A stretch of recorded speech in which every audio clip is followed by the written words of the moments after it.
Rahubat Moisa, Rahubat for another great class. And we student teachers aim to do our best to share this Wu-Sabat knowledge, formation, spiritual information, linked to our ancestors, etc.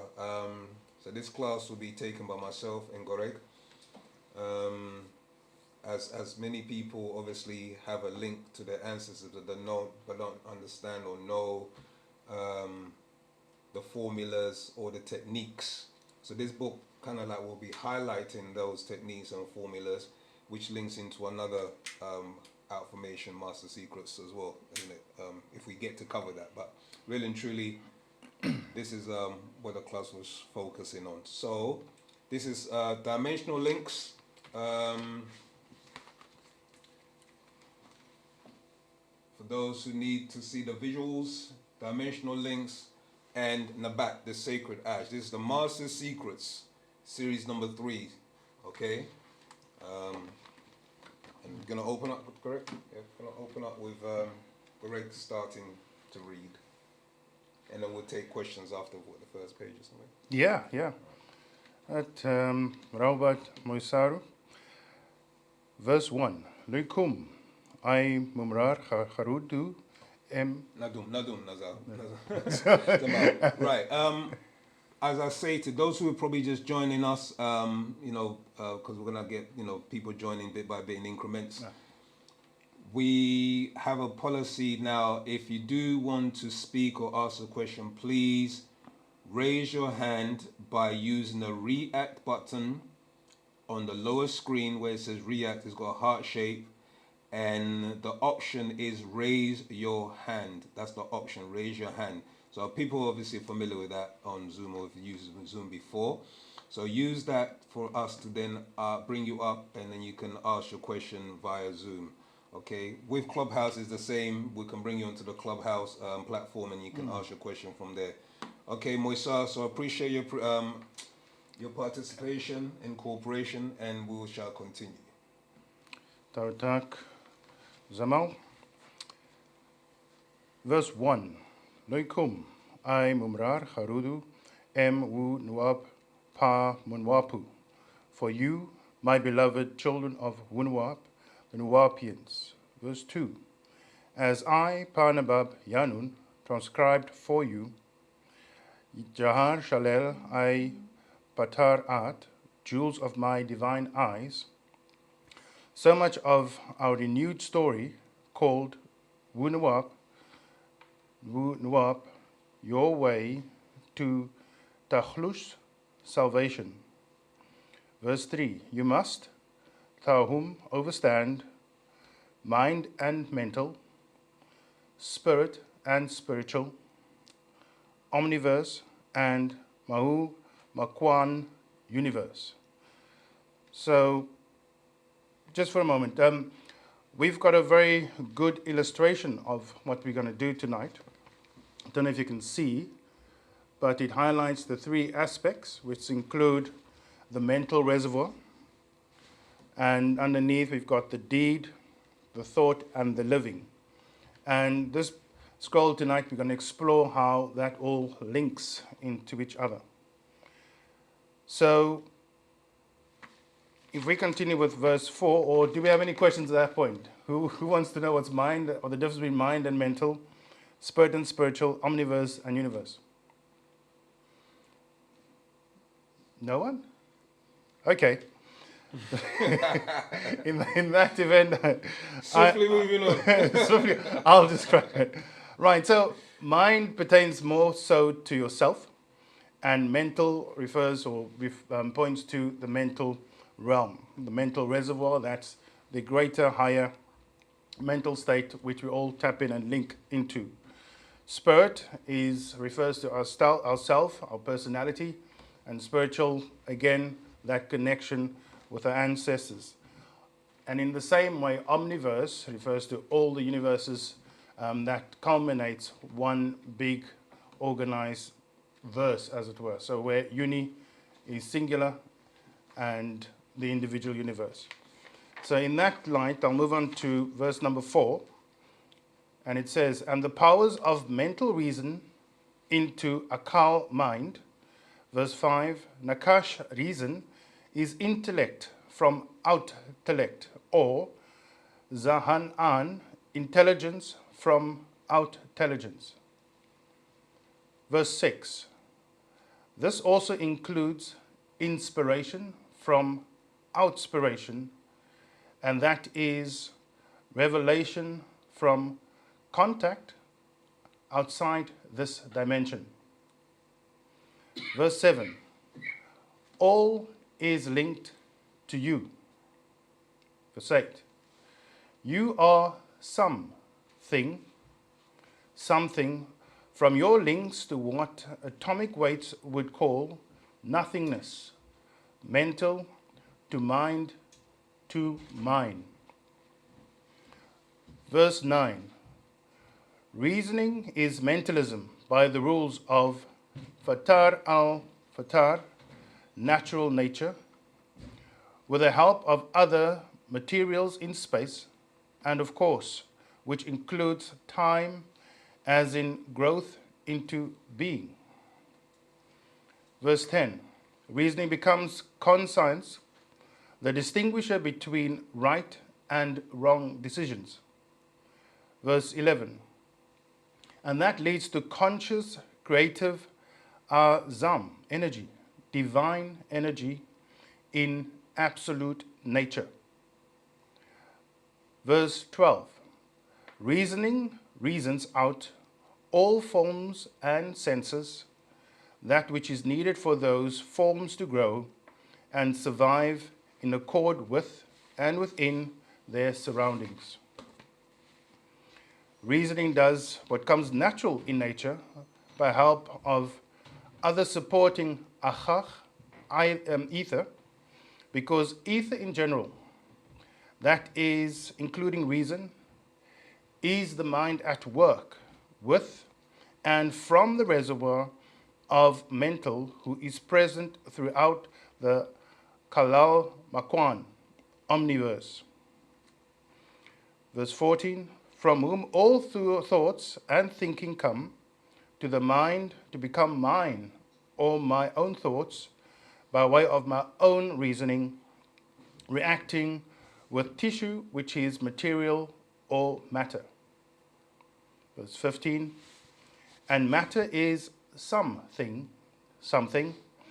anything, and everything, and occupies space, the all in all, the universe in omniverse, the thought in thoughts. Verse 16, that produced a damagh, brain, made of tissue, to regulate thoughts as thinking and reasoning. Verse 17, from brain tissue with sparks of synapses, which melts down the physical actions and reactions, produces the intelligence, energy, reason. Verse 18, the ether energy who does all the creative reasoning and guiding into the creation of all things, atoms and cells.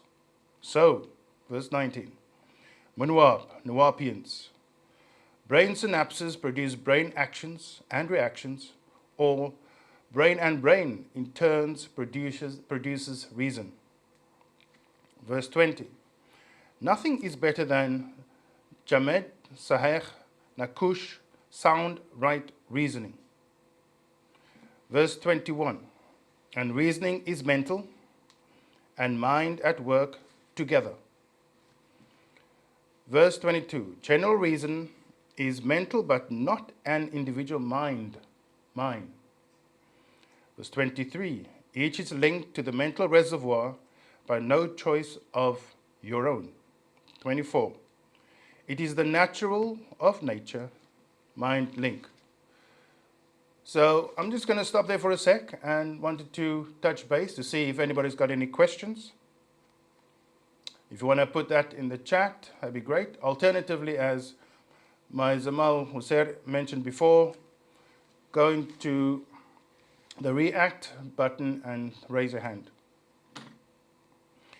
While you're doing that, I was just pondering about verse 20, sound right reasoning. And that includes three things. Sound, which pertains to vibration, because we hear by the vibration of the, is it the tecla? What's that word? The bone? Cochlea. Cochlea, thank you. That creates the vibration and in turn sound. And then what's right? As taught by our master teacher, Panabab Yanun, you know, we go Wu-Sabat, we look into the facts. We don't believe, we explore the truth and therefore believe what is fact. And then the reasoning is that ability, as described before, in when you explore and think, then that it takes you up into the mental reservoir where you have impetus or other impulses from your ancestors, which then allows you to come to an educated decision. Do you want to explore some aspects, Zaman? No, it's just I was going to refer back to like what you showed on the mental reservoir, how it all feeds in. Yes. So if you look, if those, we can just show there. if you're able to look at the diagram, if you want to take a snapshot or something of the diagram, it actually shows you how it all feeds in, and there's like a feedback loop. Okay, for once, you know, the ancestors, the spirit forces, you as an individual, on the living, relative spirit forces on the as the dead.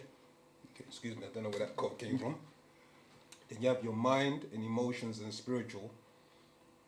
So when you have the emotions are what fuels these ancestors a lot, as we've explained in many other books and actual facts. Is that once you're given that kind of like wavering feeling, etc., or thought pattern, that energy tends to move, and it also affects, cause by way of your thinking and your reading, about the emotions that is triggered, and which also triggers off your relatives. Okay, so this is something that you have to bear in mind as well. That as you draw from the mental reservoir, it also, the emotions can also go into the reservoir, as well as your thinking and your reasoning can come from the mental reservoir, and then coupled with that, your emotions, it can trigger off ancestors, or it can trigger yourself as well to react in a particular way, or other agreeable or disagreeable thoughts may come by way of those. So that's the diagram is a very good illustration as to what's taking place, and this is all happening as well. So sound right reasoning, you know, it's a place to always be at where you can able to discern and judge things in a balanced state of mind. Are there any questions? Please state your name or you will be removed. Okay, sir. Someone's got a hand up. Theo's got a hand up. Right back, Yep. Theo. When you get a message to unmute your mic to speak, please do. Okay. I just wanted to ask, where is the mental reservoir? Have you created it? Okay. The mental reservoir is part of all. Yeah, it's an actual living, existing energy that's always been there. It's always existed. And this mental reservoir is what we all feed into. So, in a sense, it's the field of Pa Natharu, or the Etherians. So Etherians are responsible for creating the mental reservoir by way of all. Yeah, so all has all existing things within it, but if Achahu, or the Etherians, Muachahu, they're the ones that actually create this mental reservoir, this field of energy, and they're the ones that put those thoughts into the ether. You understand? And then those thoughts are put into the ether are then received by us as Nagaru, because as it will go into it, saying that it explains that each of us, even though we're all human beings on this planet, we're all tapped into different parts of the field of the mental reservoir, which pertains to us as a race of people. Does that make sense to you? Yeah, that makes sense. Thank you. You're welcome. Antakatira for Zama. Yeah. Any other further questions before we push on? No, that's all I got for now. Okay. Anybody else? Okay, continue. Very good. Continuing from verse 25. It is only when personal tasur arat, emotions come into that, the reason changes to the reason of I did this, or that is the reason why I felt I should do this or that. Go here or there, my own reasons. Verse 26. This happens from outside influences or inside relatives. Outfluence in your personal genes of 4 generations. So again, just going back to that image, in the beginning, it shows on your screen, they're referring to the 29 relatives, and that pertains if you're still alive and your parents are still alive, then it becomes 27. So it's 29 because you're still alive. If your parents have moved on, it's -2, and so on. So it's those influences that are also then considered. Verse 27. So Munwapu, Nuwapians, reason is mind produced by brain concentration. 28. Reasons produced by synapse parks of colored light or shallow concentration in general thinking creates the atmospheric mind or mental environment. Verse 29. Because it is not dense enough and adhesive enough to be an individual thought being.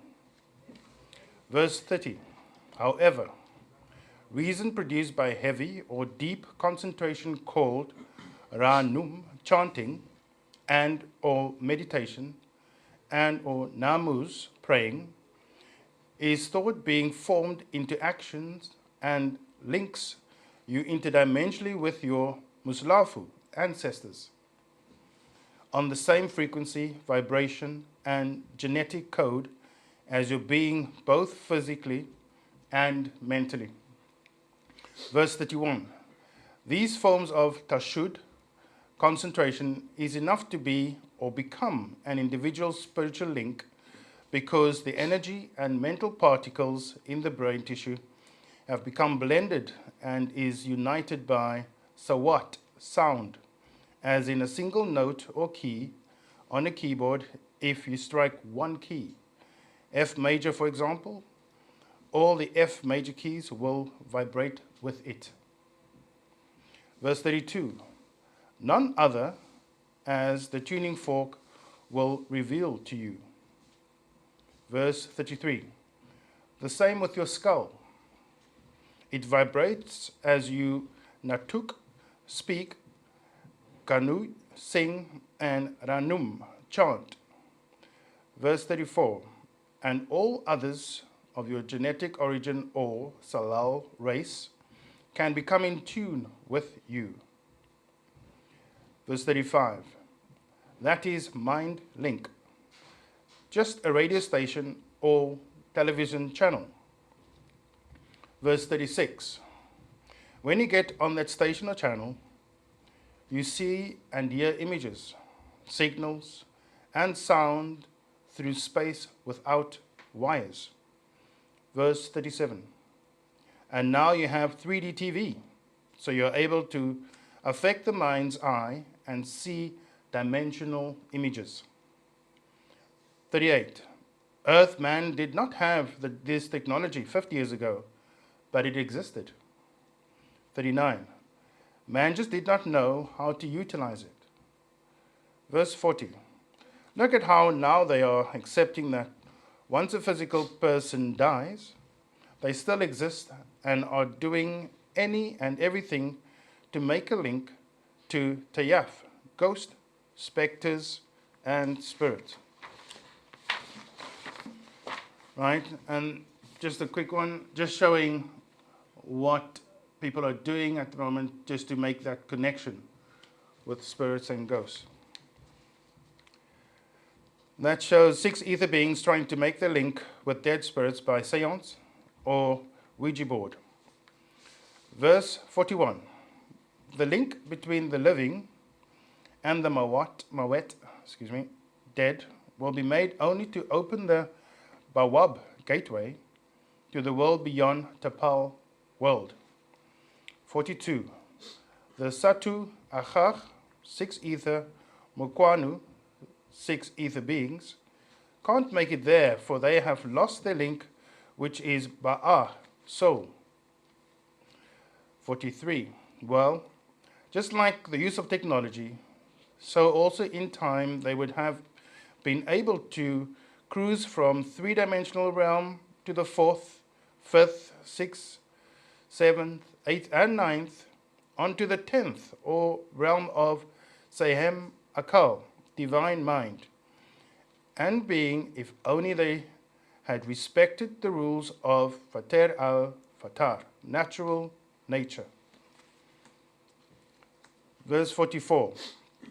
You have this ability now as your mind link has not been cut off, only blocked by interferences of those on a lower level. Verse 45. That is your 9 ether blocked by Satu Achach, 6 ether, so you can't bring fourth dimensional sound and images across to the third dimensional realm. 46. Just as they now can transport 3D images and surround sound through space and time to appear real. 47. From a sender to you, the receiver, so also as it was in Kadem Wakut at ancient times. 48. By Mukwanu beings, far more advanced, or Muzat Mutar Tal-U, extraterrestrials, who are the old ones. 49. The Mugdamu, ancient ones, existing so much longer, have developed the technology to transport four-dimensional images of themselves through Wakut, time and space. Verse 50. Beholding appearances and seeing seemingly to the onlooker to be there physically, just as 3D TV or cinemas, but without the aid of glasses. So I just want to go back on this in terms of making that connection. The master teacher clearly writes here that 6 ether beings, they could have up to today reached that ability to transmute and progress to third to the 10th realm if they obeyed the rules. And in terms of disobeying the rules, they have not abided by living in one with nature as such. Is that fair to say? Yeah, because their actions, which included tweaking with genes, mixing their DNA, caused them to lose that privilege as such. And that is in line with what our mission and as beings here on earth is to be the best version of ourselves and clean ourselves inside out and outside in order to be ready when that transition happens, that we are linked and clear enough and energized enough to make it happen. You want to add to that, Zama? No, I think if there's anything, just maybe pro further from our listening audience who we need some participation. We'd like to participate in what has been explained or what's been taught here. Is there anyone at all that has a thought, or I can actually, it's funny because I do this sometimes with Theo, go ahead, Theo. I'll mute you, if you'd like to unmute your mic, I'll mute your mic once you get the message. Yeah, I've just got a question when you were talking about the Ouija board and the ether beings communicating with spirits. Mm-hmm. What happens, it's a bit unrelated slightly, but what happens to animal spirits, like what we consider as pets, like cats and dogs, when they pass? When they pass? Yeah. Okay, you want to take that? It's okay. Right, we can build. Okay, so I might say something. My since they've got spirit, right, and that passes on to the next realm, However, I'm not sure, and again, I'm leaning on No, Samuel. that's totally fine, Zamal. Yeah. I mean, what you remember? With spirit. There's different. Let's just say energy of spirits, or different variations of spirits. So you got animal spirits. You got obviously human spirits that have different dimensional levels or frequencies or vibrations or potency. You understand? So you have the animal spirit essence, which is different to the human spirit essence, which is different to the Nagaru, and vice versa, and variations of the different humans that are on the planet. So these creatures, animals, their spirit is linked to that realm or energy realm that they are from.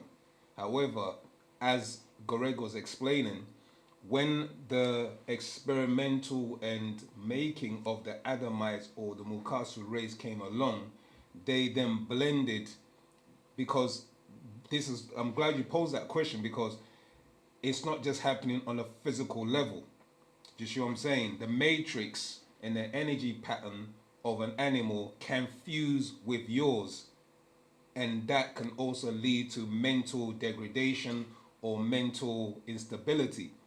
Do you see what I'm saying? So these spiritual, the spirit essence of these creatures reside in that realm that they're supposed to be in, based on their nutational rate, based on their energy frequency, based on their energy pattern and matrix. You see, so when it comes to now, where what happens to them is that they will go back as an energy to that field, that quantum field. If they are mixed in, as some races have unfortunately been mixed in with human animal spirit forces, that manifest within them. Also, it can happen vice versa. They've shown you sometimes in movies, do you know what I mean, as always as a joke, where one person, they do what is called a switch, and the cat's thinking or whatever has gone into a human, and the human's thinking and behavior has gone into a cat, and the cat's behaving like a human being, because you can see, or a dog, should I say, and it's like lifting up the toilet lid to, urinate or etc. So that's what the animal will be doing, and it's because spirit forces can mesh, and once that happens, you can reside, or the spirit essence from that human, because it's dropped down in frequency based on this animalistic, because that is the part of us as too, is that we can drop down to the point where we become demonic, animalistic, etc. And when on that frequency, that's how the spirit forces can be intertwined or coalesce or mix with each other. So you got some human beings who, when they transition, because of that degradation in their spirit and the potency of their vibration, they now have a vibration which resonates with that of the spirit world and can end up being in an animal. Does that make sense to you? Yeah, that makes sense. Yeah. Does that then mean cats, dogs, or animals don't reincarnate like humans do? The reincarnation, yes, they do come back, because all spirits reside in this realm. Do you see what I'm saying? So based on their energy pattern, they will go back into a cat. Based on the energy pattern, they'll go back into a dog. Based on the energy pattern, they'll go into a cow. Do you see what I'm saying? So they do come back based on their energy pattern, because energy cannot be destroyed. It can only move from one form to another. Yeah? But what I'm saying is that because of what was happened to human beings on the planet, and certain species, specifically the Mukasu or the Adamites, because of what happened to them, they have fallen so low that now they have the potential to actually end up in an animal body. Okay. You see what I'm saying? Yeah. But the actual, because we are actually recycled spirits in just different bodies. The soul portion is different to the spirit portion. Does that make sense? Yeah, that makes sense. Okay. There's a question: what's the difference between ghosts, spirits, and specters? Again, I think it does touch on it on here, but we can go into another book where it talks about that particular subject. But is in essence, these are, you can get a weaker states of energy, and these weaker states can be known as three ether ghost. You can also have spirits that can have different frequency or ranges of energy and potency, and specters are another form of like what the master explained as, these are deceased Caucasians who have become orbs of energy, and they're the ones that will incarnate into the child of a six ether or five ether being, because that's what that's the spirit forces is what actually incarnates into them, are known as specters and ghosts or orbs. This what actually they turn into when they transition. They become like little orbs or specters. Okay, so that's for the question for soul. That's the answer for soul. If you don't understand it, we probe a bit further. But I'm going to try and find the actual book that ties into that. I think Terry Jamal had his hand up as well. All right, well, wait. Terry Jamal, if you have a question. Oh, sorry. Theo, did we answer your question? I hope so. We answered yours. And Terry Jamal, go ahead. Sure. I just wanted to make up a follow-up question regarding the cats and dogs in terms of, so if they raise themselves to a certain degree, is there a possibility of them coming back as in human form?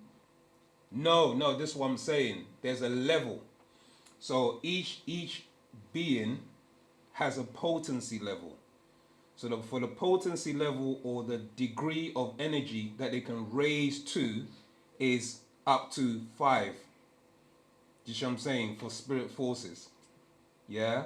And those spirit forces, it's like, there's various degrees of that spirit force. So they can be known as ghosts. They can be known as spirits. They can be known as specters. They can be known as these particular names that's been ascribed to them, because they can only move from one level, so a certain level up to the most amount is 6 ether.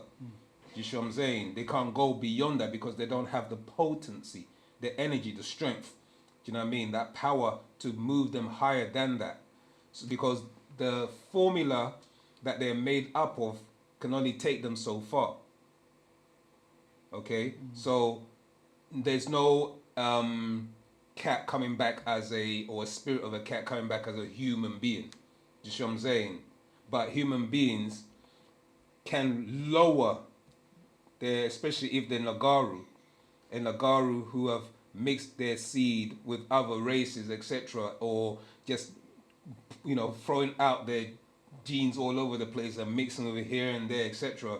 The potency of your spirit energy, it weakens. And when it weakens, you're in the image and likeness of 6 ether or ghost. Do you see what I'm saying? That's what happens to your matrix. And because of that, you can then potentially end up in one of these animals. But not the other way around, because they can't raise up. They don't have the potency to go any further than that. Does that make sense, Terry Jamal? I'll read a little bit from... are you there, Terry? Have we frozen or is he frozen? I think Terry probably just needs to be. Probably. Unmuted No, again. because we've just unmuted you. Sorry, I forgot about the mute thing. All right, I'm gonna read from. This is called Patarak the Ghost. Okay. I'll read from verse 42. Those who open up. Actually, no. In fact, let me read from verse 40 of Patarak the Ghost, page 4. So verse 40 reads like this. These Kama'u Pleiadians who can shapeshift, transfigure, and come as spirit forces like white little orbs, or ghost apparitions, fire orbs, take on human form, angelic form, a grace form, or relatives image, if the relative have lost their soul. That's what it's saying. If the or, now this is the part that you're asking about, or reside in animals. And it says mostly canines, dogs, and felines, cats, even objects, as sawat voices. Verse 41. It is easy to enter an intoxicated person on drugs, a drunk person on alcohol, a bleeding person, a sick person, diseased or angry person. Verse 42. Those who open up to them are the old religions or those who deal in sacerdotal rituals of sorcery, witchcraft, or blood sacrifices. Verse 43. They can walk into an open person and take over their khatat body. Verse 44. They are the Holy Ghost that possesses people in Holy Church, the Pentecostal, those who practice Santeria and others. Verse 45. The Kakasu Caucasoids who hunt, tayaf out ghosts. That's like, I don't know if you familiar with these ghost hunters. You can watch them on some sci-fi channels and all of these things. But they actually go out of their way to haunted castles and haunted places, and they actually try and utilize certain instruments to try and detect, these ghost forces. So what it's saying, what the master is saying here in verse 45, the Kakasu Caucasoids who hunt, they're actually called ghost hunters, who hunt tayaf out ghosts, always say the orbs they see are little white balls of light. White light, spirit fire, as they read in their Bible, Acts chapter 2 verse 2, Matthew chapter 3 verse 14, not to be mistaken for crystal orbs. If the orbs are always white lights or fire, why do white people call them dark spirits, not what they see? White spirits, mist, vapor or gas. They are white spirit orbs, not black or crystal. So, so that ends that verse. So does that make it a bit more clear regarding your question? If you can, again, unfortunately, request to unmute your mic or put a thumbs up or something. Maybe your reaction with a thumbs up would help. So it does. Wawe, Tawata. So Theo's question. So can 6 ether beings become 9 ether, or are they limited? They're limited, 6 ether beings. The one that is able to raise their vibrational frequency because of the fact that they have the telomeres, in them, is the feminine, or the Femi 6. So if a Femi 6 is to have sexual intercourse or be married and coupled with a Nagaru 9 ether being, they can actually raise by way of their telomeres to become a Femi 9. However, if they go back to a Mukasu male, then they will drop back down. So they have the ability to raise up. You see what I'm saying? In degrees of energy, because they're literally drawing the energy from the Nagaru male. Okay, so again, thumbs up. How do I know what ether I am? By your behavior, by there's 9 ether is the potency of your DNA and your energy helix, okay? But you also have a being that may have 7 curly type hair, we call it 7 ether, all the way to 9 ether hair. They can still be a 9 ether being. You see what I'm saying? The texture of the hair doesn't make you or define you as a 9 ether being. It's your potency. So the potency is the way you conduct yourself. As we were reading from here, when we go back to what 9 ether is,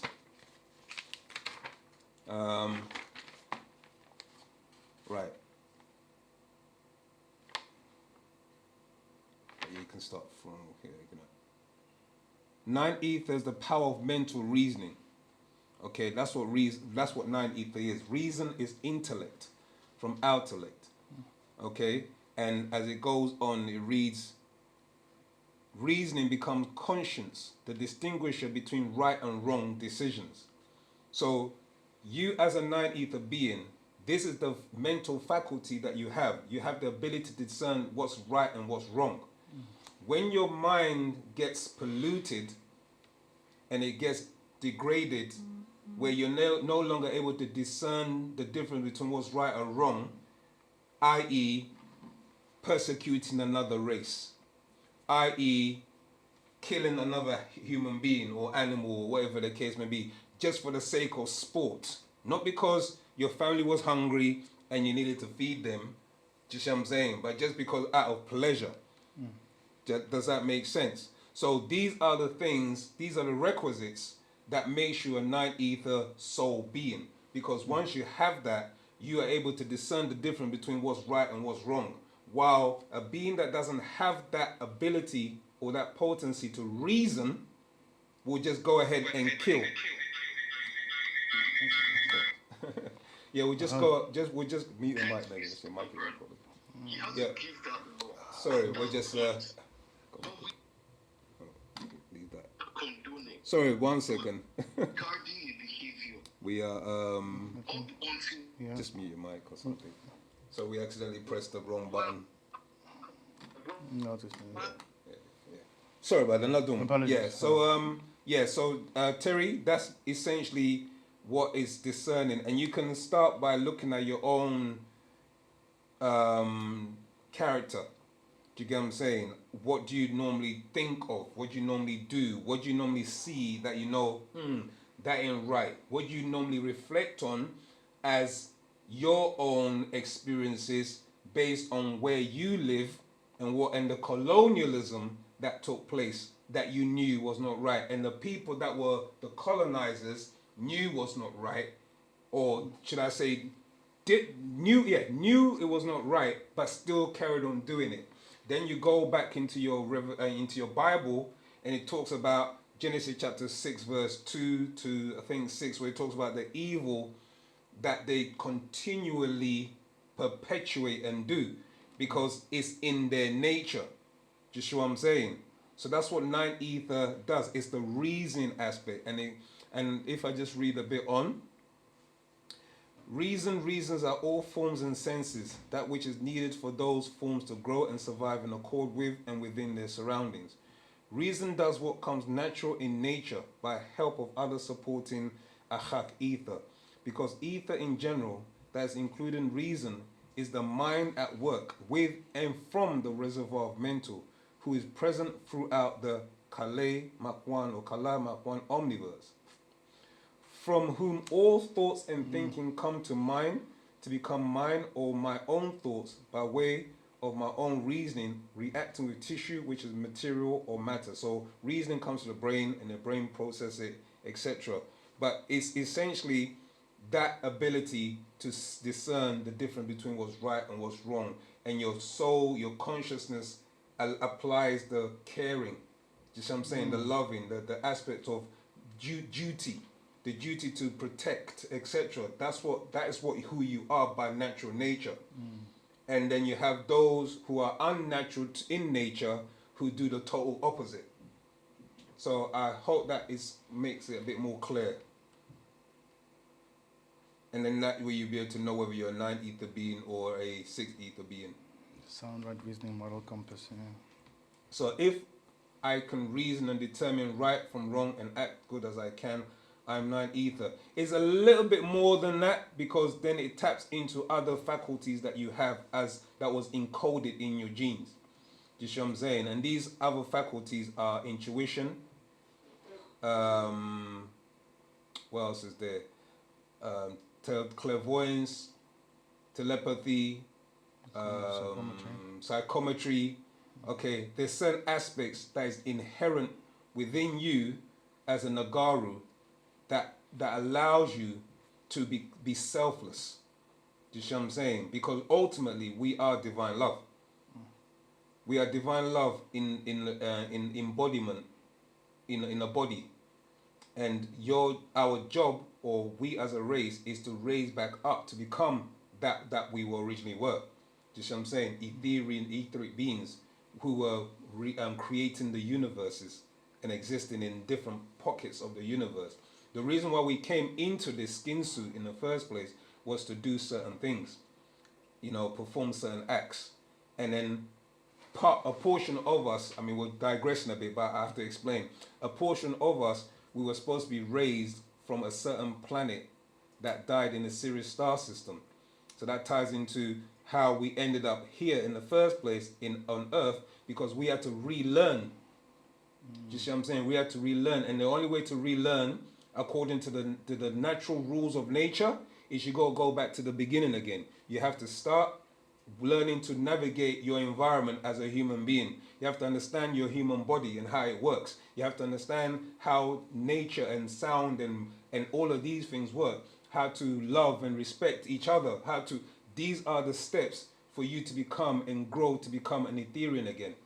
Because we kind of lost those mental inherent powers. So is that okay? Tawata for you for the thumbs up. If there's anything else, then we can continue. Yeah. Let's put now, isn't it? Yeah. I stole your book. I think also just in terms of the clarity, and I think it's mentioned earlier in the scroll about how the 6 ether noise and sounds interfere with you establishing and maintaining your clarity.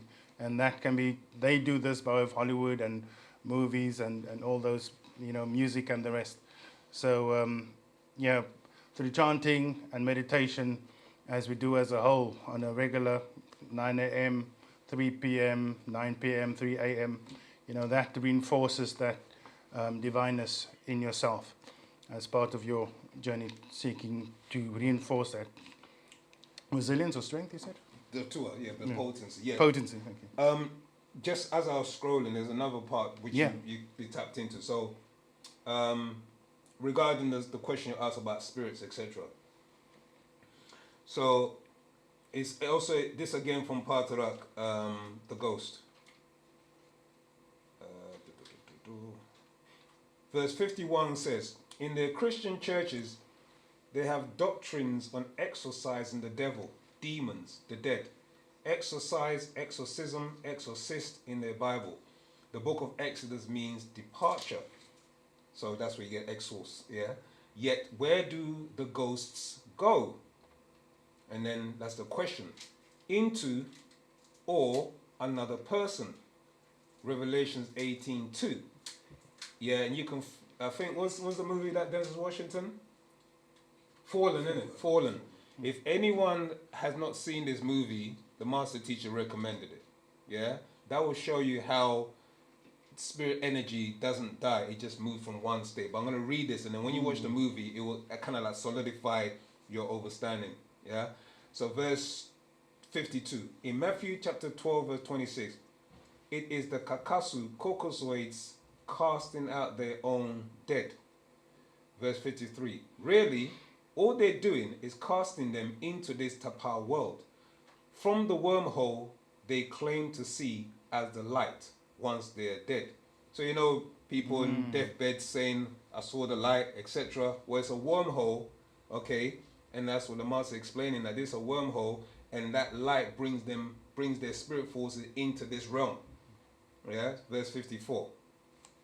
A bright white light beckoning them to enter, as well as bringing evil, satanic, ka'a'u spirits into this world, in spiritual Baptist church, in holy roller and Pentecostal churches, and through voodoo and Santeria. Verse 55. People invoke ka'a'u spirits into the world of the living, and it's why so much evil exists. Verse 56. They use Nagaru, Negroids, in their cover religions to bring their spirit forces into this world by singing, dancing, chanting, gospels, and hymns. Verse 57. They know Nagaru, Negroids' vibrations are higher level. So they draw them into their religions to use as tuning forks, be it Mosesism, Jesusism, or Mohammedanism and its many forms. I'll pause there. I did a class some time back, and I was explaining that your body, Master Teacher explained that is a tuning fork. You literally are a tuning fork. So when you look at the Ankh is a tuning fork. It's a replication of not just the birth canal and etc., but it's also a replication of the human body. And it's, another word for it is Thet. And also, even in some cultures, I know that from the Akan culture of Ghana, they have the Kwaba doll, which is taken from the Ankh. So these are actually representations of tuning forks. And what a tuning fork is, your body is a natural tuning fork because it has crystals. Your bones are actually made up of crystals called I've forgotten the name. Hydropaxite. I've forgotten the name. That's not coming to me. But these crystals are formed in a collagen, and your collagen is actually crystallized crystals. So this goes back into osteoblast and bones, etc. So this particular body of ours that we're carrying is a natural tuning fork. That's why when it talks about the chanting and the singing, etc., you're literally creating a tuning fork energy of a particular tone and frequency, which opens up a gateway. And once this gateway is open, these disembodied spirits, forces can come in and they can walk and seep them into your body. Okay, so this is what's taking place. So verse 58. Even extraterrestrials appear to many as transparent, coming through walls or ceilings in ghost form to take people with them.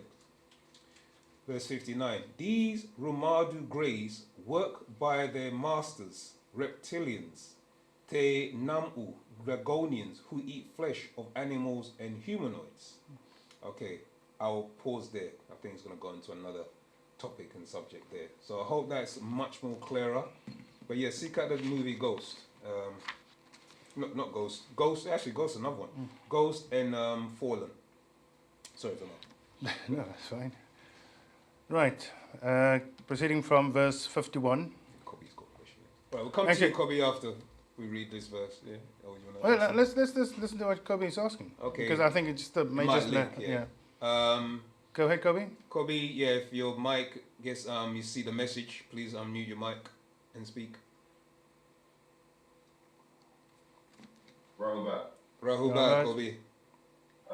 So my question was mainly around, you may have answered it already, where you mentioned the Hamak Pleiadians,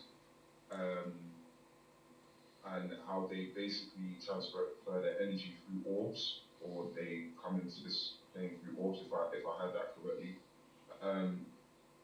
Where do the orbs come from? I think I've heard something about LED lights before, but yeah. Where do these orbs come from? And if there's a breakdown you could give behind that. Do you want to touch on it? Where do the LED lights come from? No, the orbs. Oh, so, right. Like, so for example, I work in the gym, so there's LED light now. Yeah. They just change the lights, right? They To just change, and they're saying they're using LED lights now. Mm-hmm. So obviously it's brighter, but I don't know. Maybe from having 9 minds and just being using my intuition a little bit more, I'm feeling an effect and a change when I'm around all of these lights. I just wanted to know whether the orbs are working through that, or if I'm confusing things. No, 100% correct. We as we said, we have a Warner who updates us with much information, and he has mentioned that there is preferable to try and get incandescent light bulbs, etc., because these LED lights are being pushed in. And what they do is they attract these orbs and these specters into your home. Yeah. Do you know what I mean? Unfortunately, it's really hard to get these lights nowadays. I remember when I read that, I went to go and buy X amount of bulbs thinking, yeah, this will last. But the sad thing about these, the ones with the filaments, they blow.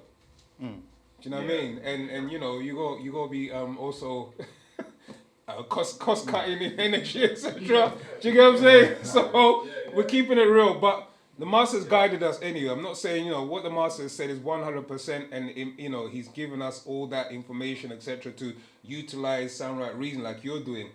But unfortunately, they've I remember this so clearly, and this was years ago. So when that's now you can see, I can literally see the slow transition from incandescent filaments, etc., all the way to now you can hardly find any. Do you know what I mean? It's really hard. You have to go and start searching just to find. And even then, they've been decommissioned. They're no longer in stock. So yeah. But there is an update where he talks about that and what you can replace it with, if I can find it. Let me make a note so that we can read it at the end of class, as opposed to interrupting class. Oh, sorry, and are there any other so apart from the LED lights, is there anything else that can project these orbs into your environment?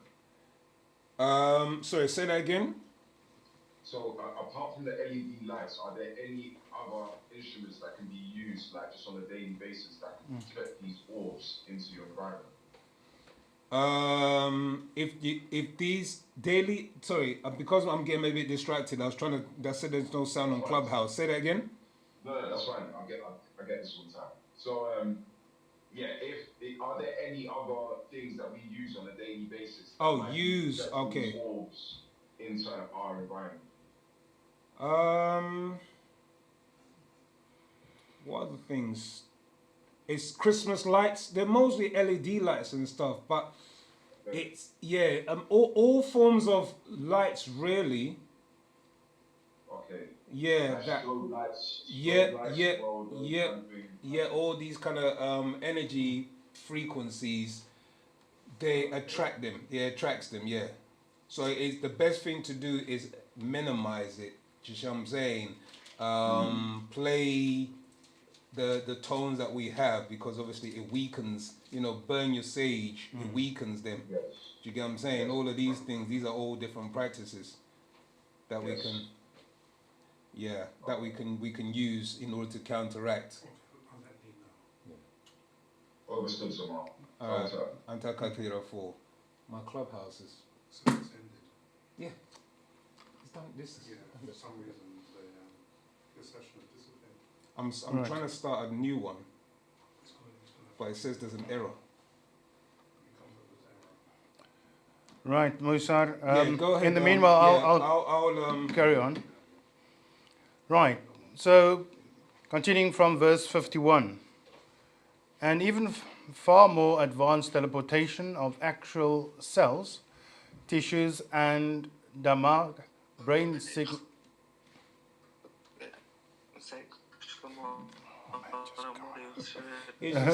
It's just rough. Right. I think the answers wants to give me a message. Right. So let me start again. Verse 51. And even far more advanced teleportation of the actual cells, tissues, and damag, brain signals. 52. And Munzal, an incarnated one, in Bashar, human flesh, and Damam, blood, or to come in the person as they, in world Za'am, religion, opinion, all claim their prophet experienced. Verse 53. What do you think, Mukhabatu, angels, really are? Let me say that again. Verse 53. What do you think Murbatu, angels, really are? 54. Who do you think Tayaf, ghost, really are? 55. Now you hold in your hands a cell phone, and it can receive 3D images and cinemas. 56. If you had that 50 years ago, what would those who did not know what it was think? 57. Now all you would have to be given is projection outward from your cell phone, and the image could be projected out in space, appearing to be right there, or in fact is right there. 58. All this is the brain tissue at work, reasoning out things, putting together formulas that yield results. 59. All by way of heavy or deep tashud concentration on your Muslafu ancestors, the genetic link spiritual to spirits. Verse 60. The inner Sacham power exists as the TV exists. 61. All man needed was the formula to make it work for them the way they wish. 62. The power of concentrated energy is enough to be or become the link because of the energy and Hammam Saad's black magic, dark matter, and dark energy that still exists in your Khatat body as the first world race Partahites. 63. The black magic particles of mind have to become blended and Wahuda united mentally and physically with vocal magnetic pressure and black magic link by voice. 64. Your race and mental concentration in profoundness gives mind, black mind motivation, direction, and power to act in unity with itself and by itself. 65. Nuwapu, Nubians, you have the Sacham-at powers because reason is concentrated, mind linked to the mental reservoir in which both the living and the dead are linked. 66. It is genetically programmed to do what Tashud concentration calls for. 67. An obligation to do that which comes natural by nature, just as when your tone or Ranan name is sounded out, you respond to that sound. 68. The same is for the Cha'ah Tapao, spiritual world. 69. They hear you and they see you, yet you have a brick wall up because of what you have been taught by 6 ether forces incarnated as Kakas Nadu, Kakozoid, who block up all the airwaves with their own voices and images. And that just links to what I mentioned before about Hollywood, radio stations, etc., etc. So verse 70. So you can't hear nor see your own Nasabu, relatives, or Muslafu, ancestors. 71. Your one choice to believe their religious lies about animism, or linked to your own Azhab culture. 72. Wunuwap. Wunuwap is here to relink you to your own. 73. The reasoning of your own natural nature as Partahites, who originates and grows persons and things into system order, is deep tashud concentration on black genetic magic or your chemistry, also called alchemy.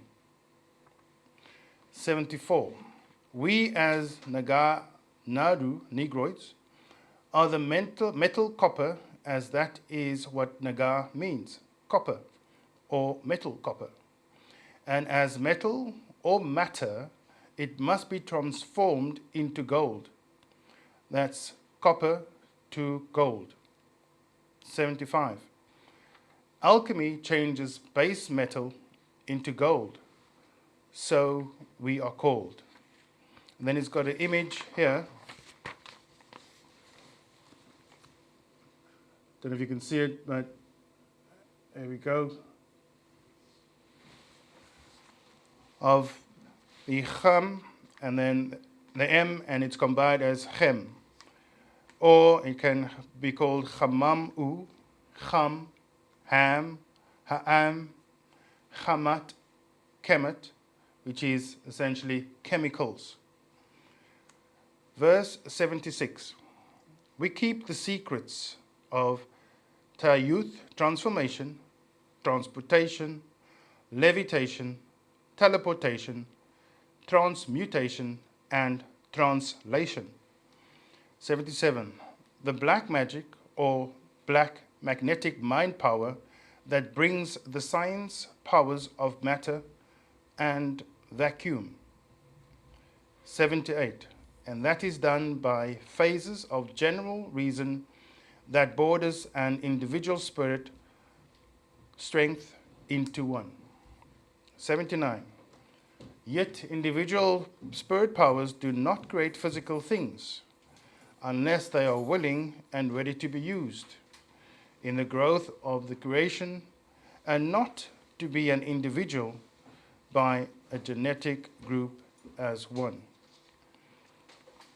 And I think that is profound. It highlights the essence of Wu-Sabat. We living as a culture, we operating as one in Ashuk or divine love, and we don't depend on individual energies, but understand the power of the unit, the power of many. Just want to check in. Do we have any questions at this stage? Right. We've got Ricardo asking, how can I connect to my ancestors if the chances are they have reincarnated back here?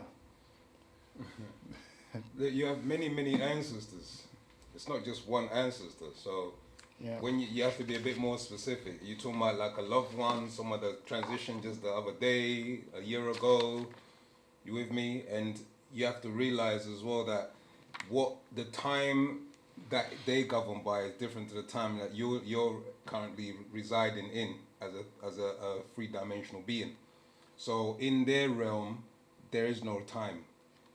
So when they are being prepared to come back, in your time, you could have passed on. Does that make sense? Yeah, or they, depending on what they have to do immediately, they might come through one of your relatives who's been carrying a child and will pass, will come into a child born from one of your relatives, okay, or one of your children. So it all depends on what stage you're referring to. Does that make sense, Ricardo? Is it Ricardo? Yeah, Ricardo. Yeah. And I think just to latch on, I think it's also, it's a spiritual or soul connection. So whether you need for advice or guidance or assistance, Exactly. either way, they will be there. And like you say, if they reincarnated back here through a child or whatever, then that person could facilitate in that request or need that you may have at that time. So yeah, it's quite. I mean, you have to be a bit more specific when you say how can I connect because you are connected to them. It's not that how can you. It's about strengthening that connection. We're all connected to our ancestors. It just actually, as Goreg was explaining, that they've created a mental field of blockages. Yeah, and those mental fields of blockages are in the form of radio waves, TV waves, all different kinds of distractions, etc. So your mind link is weaker. So our job is to detract ourselves from all of these distractions and focus on developing ourselves. And the more that we develop ourselves through the various things that we mentioned earlier, I'll go back to verse...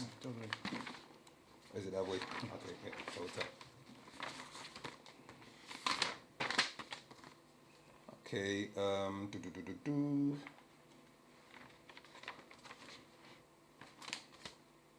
Right, verse 30. It says, now first I'll read from verse 28. Shall we go to 27? Let's read 27. Yeah, 27. So, go on. Yeah. On my link here. So, Nuwapians. Reason is mind produced by brain concentration. Verse 28. Reason produced by synapse, sparks of colored light, or shallow concentration in general thinking creates the atmospheric mind or mental environment. 29. Because it is not dense enough and adhesive enough to be an individual thought being. Yeah, so pause there. So as you read in here, it says here, reason is produced by synapse sparks. Yeah? So, and then it go, verse 29 says, because if you just genuinely thinking, you with me, it won't be as potent as if you are focused in your thinking. And the way that you are focused in your thinking process or your concentration progress is what verse 30 alludes to. So, However, reason produced by heavy or deep concentration called ranum, chanting, and or meditation, and or namuz, praying, is thought being formed into action and links her interdimensionally with your muslafu ancestors on the same frequency, vibration, and genetic code as your being, both physically and mentally. pause there. So it mentions some things here, or the main crux, the backbone of what it is. So it links you interdimensionally. So this dimension and other dimensions, yeah, because you're a 9-dimensional being. And it says with your Muslafu ancestors, your ancestors don't just reside on one dimension. They reside on several dimensions, okay? On the same frequency. Now, what's our frequency? Our frequency is FAC. So you know, you can be speaking the English language, but you can only do so much. Do you see what I'm saying? You're limited. The real reason is to go back to learning our language. Because our language, puts you on the frequency of channel 9, let's just say. Okay? And the frequency and the vibration, wait for it, and genetic code. What's a genetic code? A genetic code is a series of data that has been encoded, which means it's been written in a particular way. What is that genetic code? Miss Batia, speaking our language.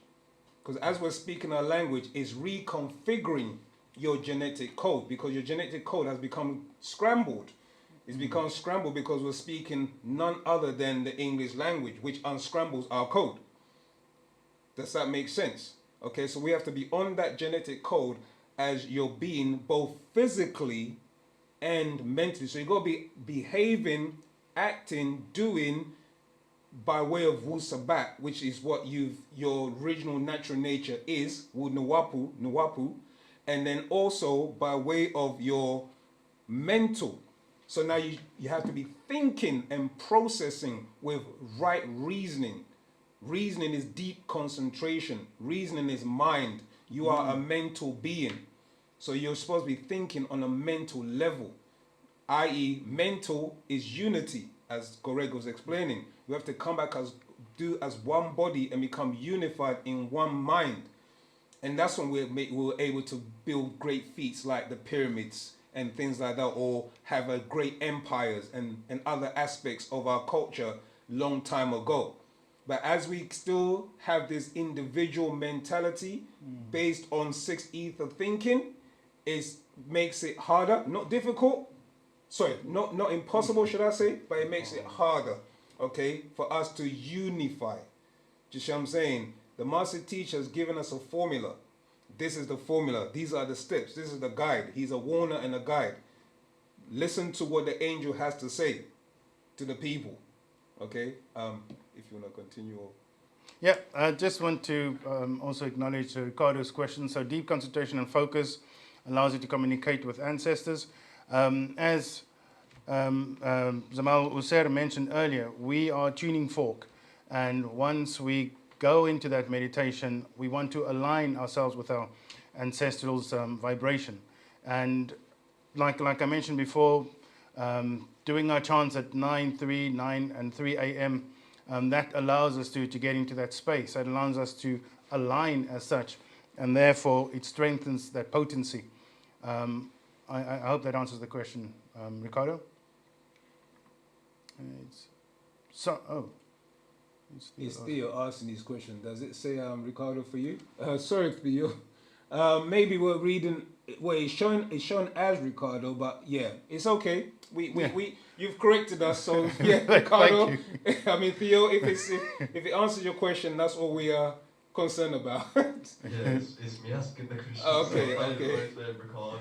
I don't know. It's that's what it was showing. So we were just going Ricardo. But Ricardo, I hope you also getting the answers as well. Yeah. Okay. Any Right. further questions before we move on? Very good. Verse 80. That which is original reason, Munwapu, Nuwapians, were made into form by the creative energy who grew this one Wahu Makwam universe inside the omniverse of natural nature and the original persons, pataids, and things of them, atoms, the building blocks of life.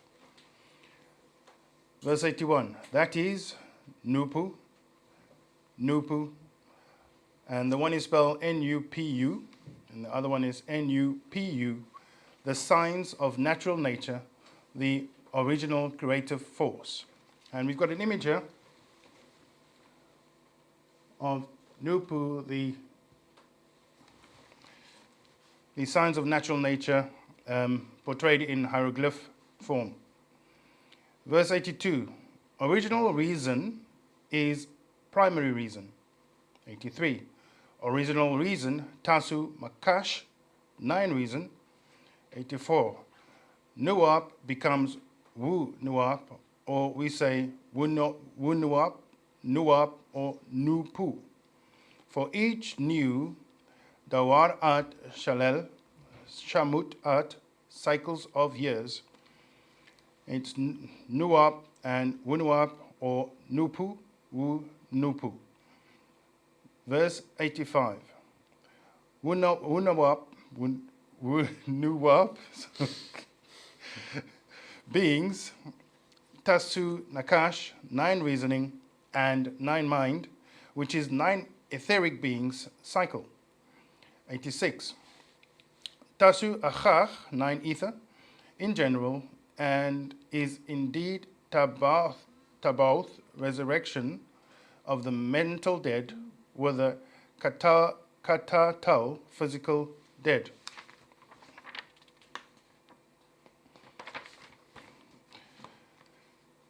Then we've got an image of the Ankh and the Ankh Tui,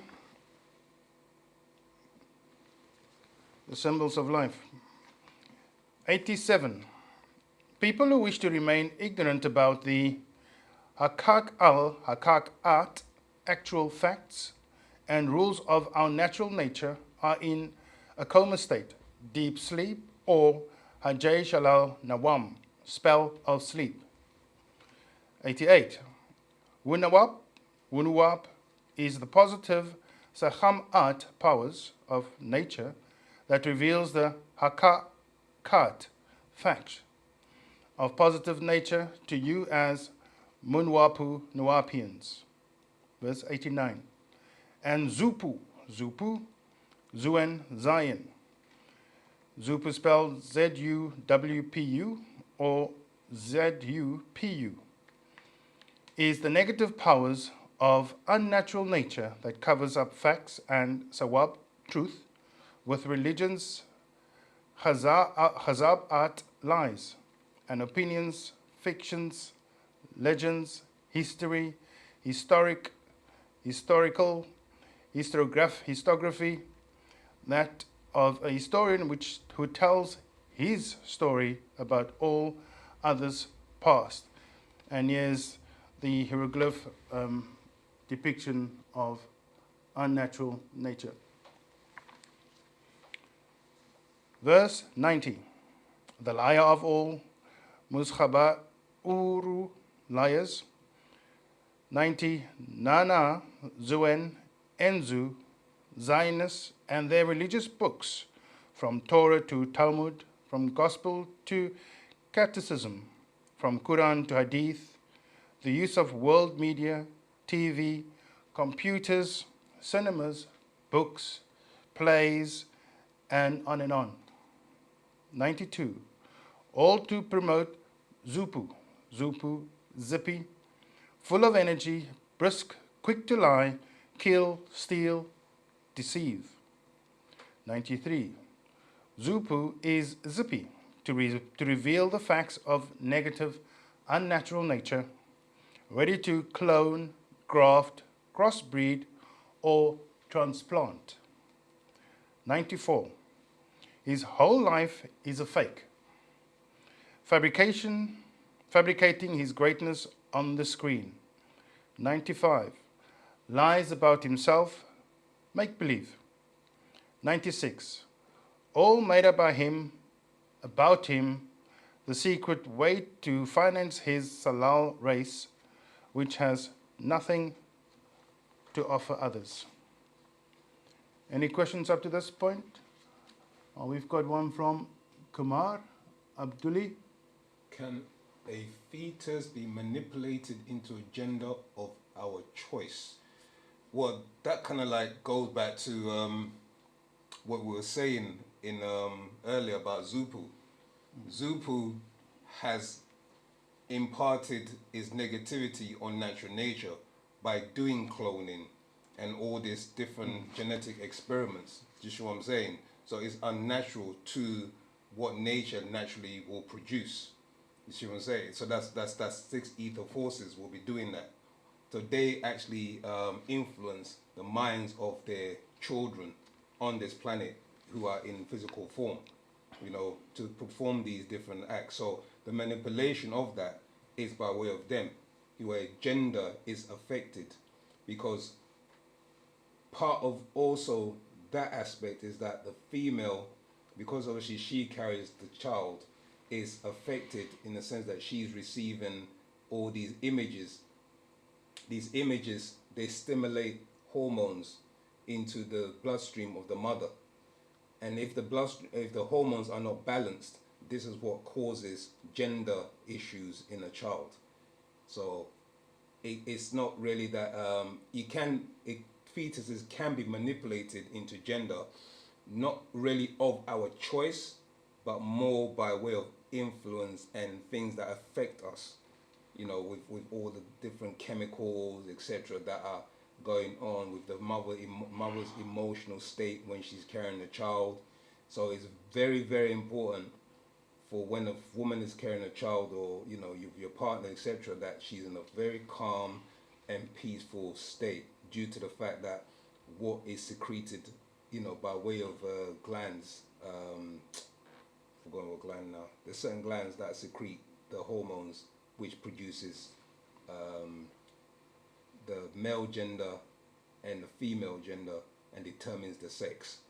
But that's just one aspect as well. And then you also have the frequency and the vibrational energy that also that gender will become. So if it's a spirit energy, it can be feminine, and if it's a masculine, there's feminine and masculine energy that can also be attracted to the child based on his frequency, on his vibrational frequency. So that also can also incarnate into the child, and so the child can be born confused, gender confused because of that. And then there's various different ways that a child, you know, can be born with, you know, transgender. So what's that? So can that be the cause of transgenderism? Yes, that's part of the cause of transgenderism. That's right. So it's the confusion of the genes. There are natural ones that are born as well, okay, by way of their spirit gender, and they're known as a hermaphrodite and hermaphrodite, or manakstatwi, we call them. They're known as gatekeepers. So what these gatekeepers are, they're naturally in tune with both realms, but they're born by way of having two vibrational frequencies, a dual frequency. So one can be born having a female body and have a male spirit, or a male body and a female spirit.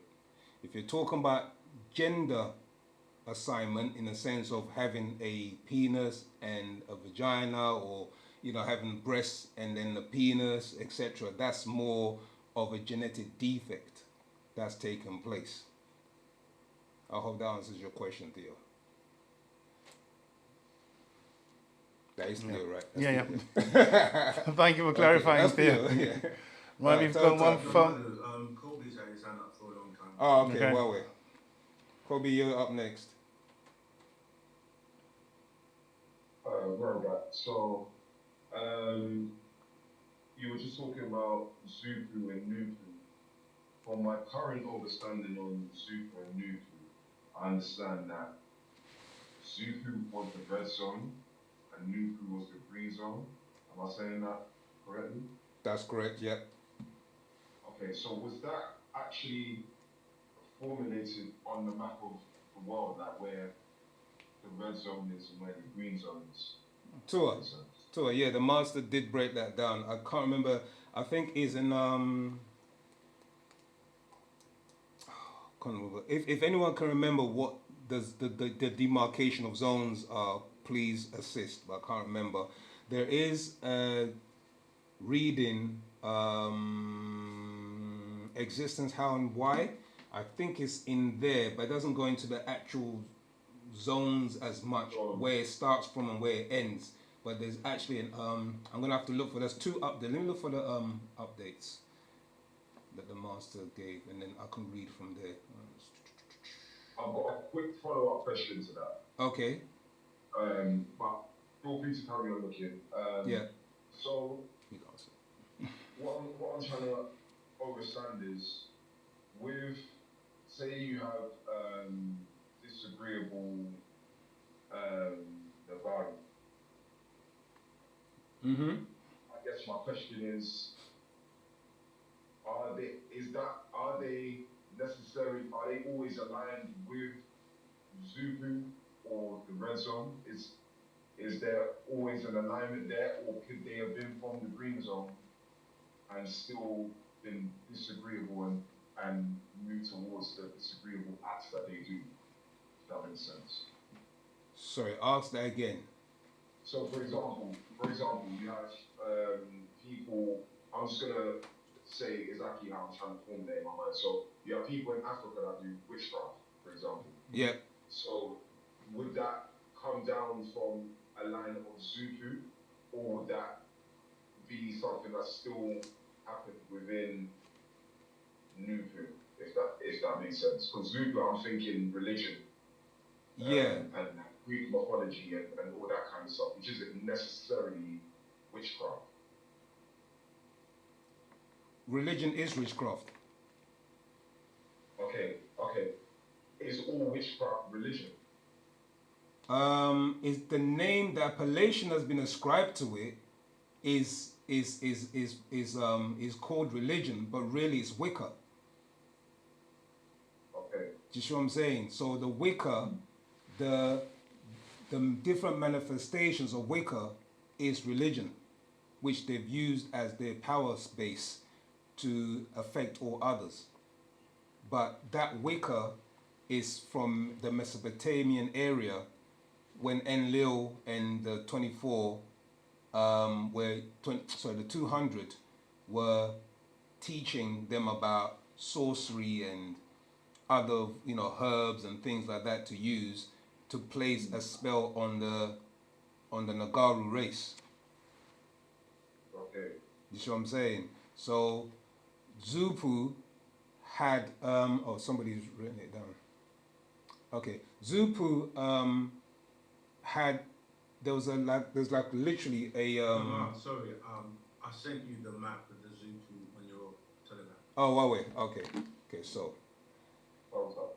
Okay, Teletype. 1 second, just go to Telegram.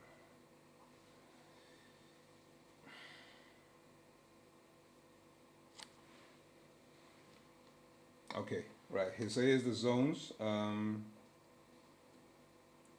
Right, the green zone was West Zone, America to Arabia, inclusive of India. That was the green zone. Originally herbivores. 1. Afafre Kaau, Africans. 2. Dravadu, Indians. Zupu, East Zone, Mesopotamia, to the far east, red zone. Originally omnivores. Atralu, aboriginals. 2. Mangalu, Asians. Originally carnivores. 1. Kakasu, Caucasoids. This is from the source of this information is A Nation of Our Own. This is a part 2 of Nation of Our Own. So the Nupu zone, you had Reye as our overseer, Nataru, herbivores, hominids, and dinosaurs.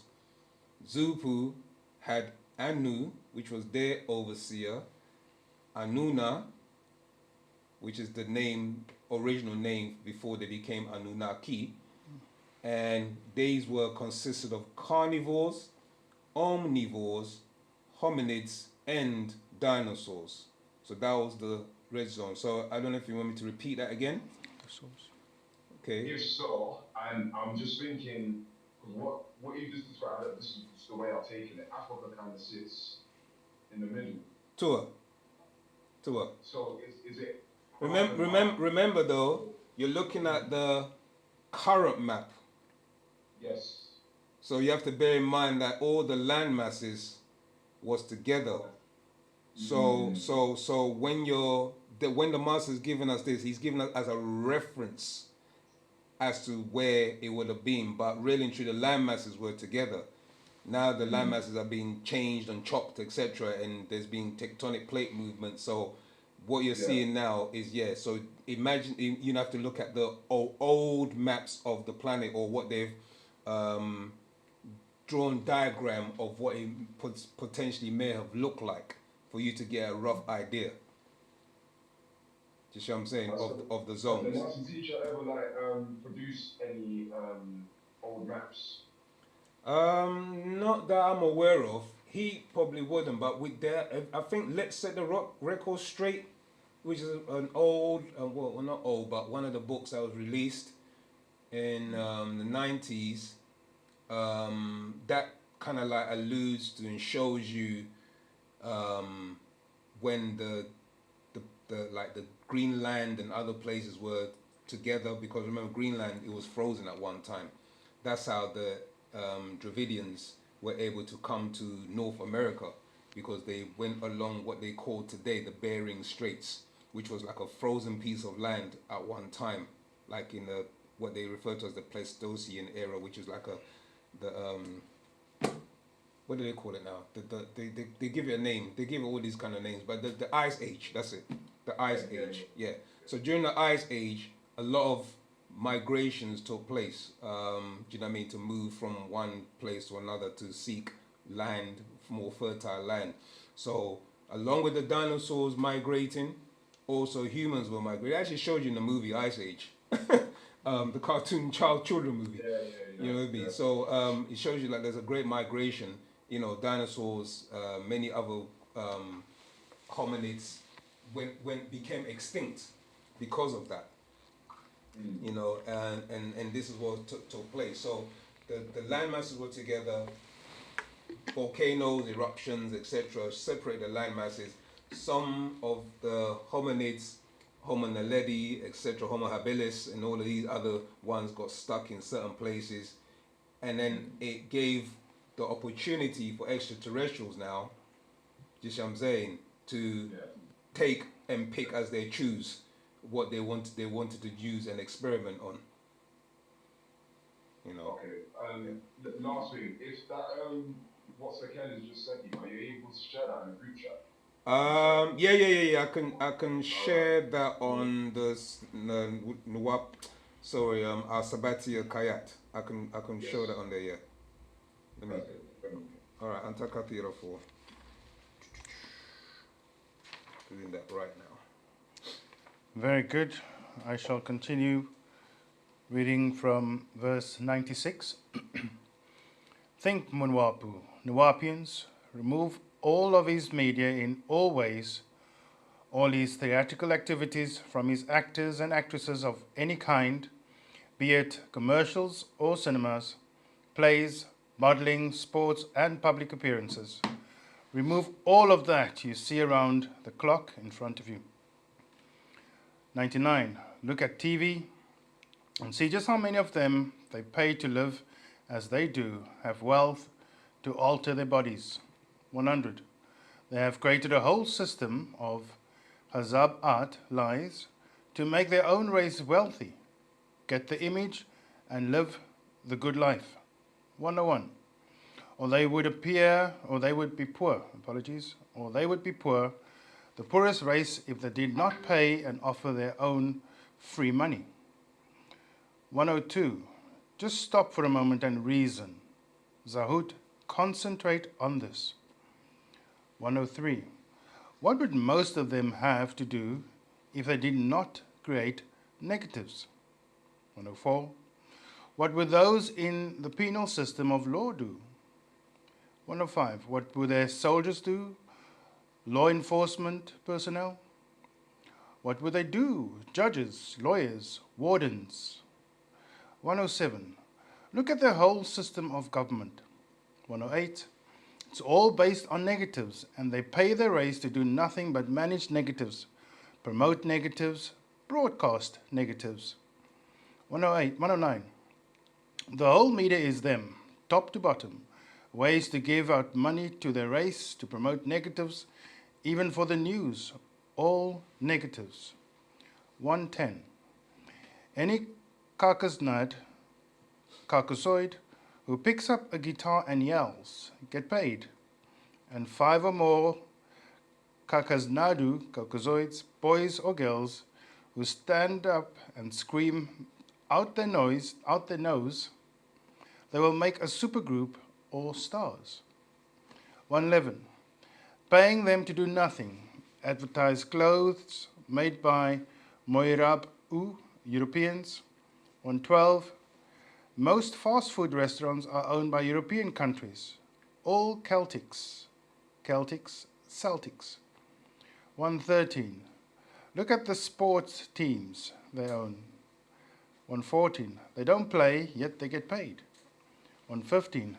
They just find ways to give their race money, make them rich all day in any way, to be it lotto, TV game shows, win this or that, 1,000 to 1 of any other's race who wins. 116. It's always Celtic, Celtics they give the money to. 117. Their race doesn't have to do anything. In fact, they don't know how to do anything or have anything to offer. 118. Now, Nwapians, when you look at TV or watch a cinema, look at all they use from stars to stand-ins. 119. The actors do what? Act out life and lies to make them look super or sexy and pay them for nothing.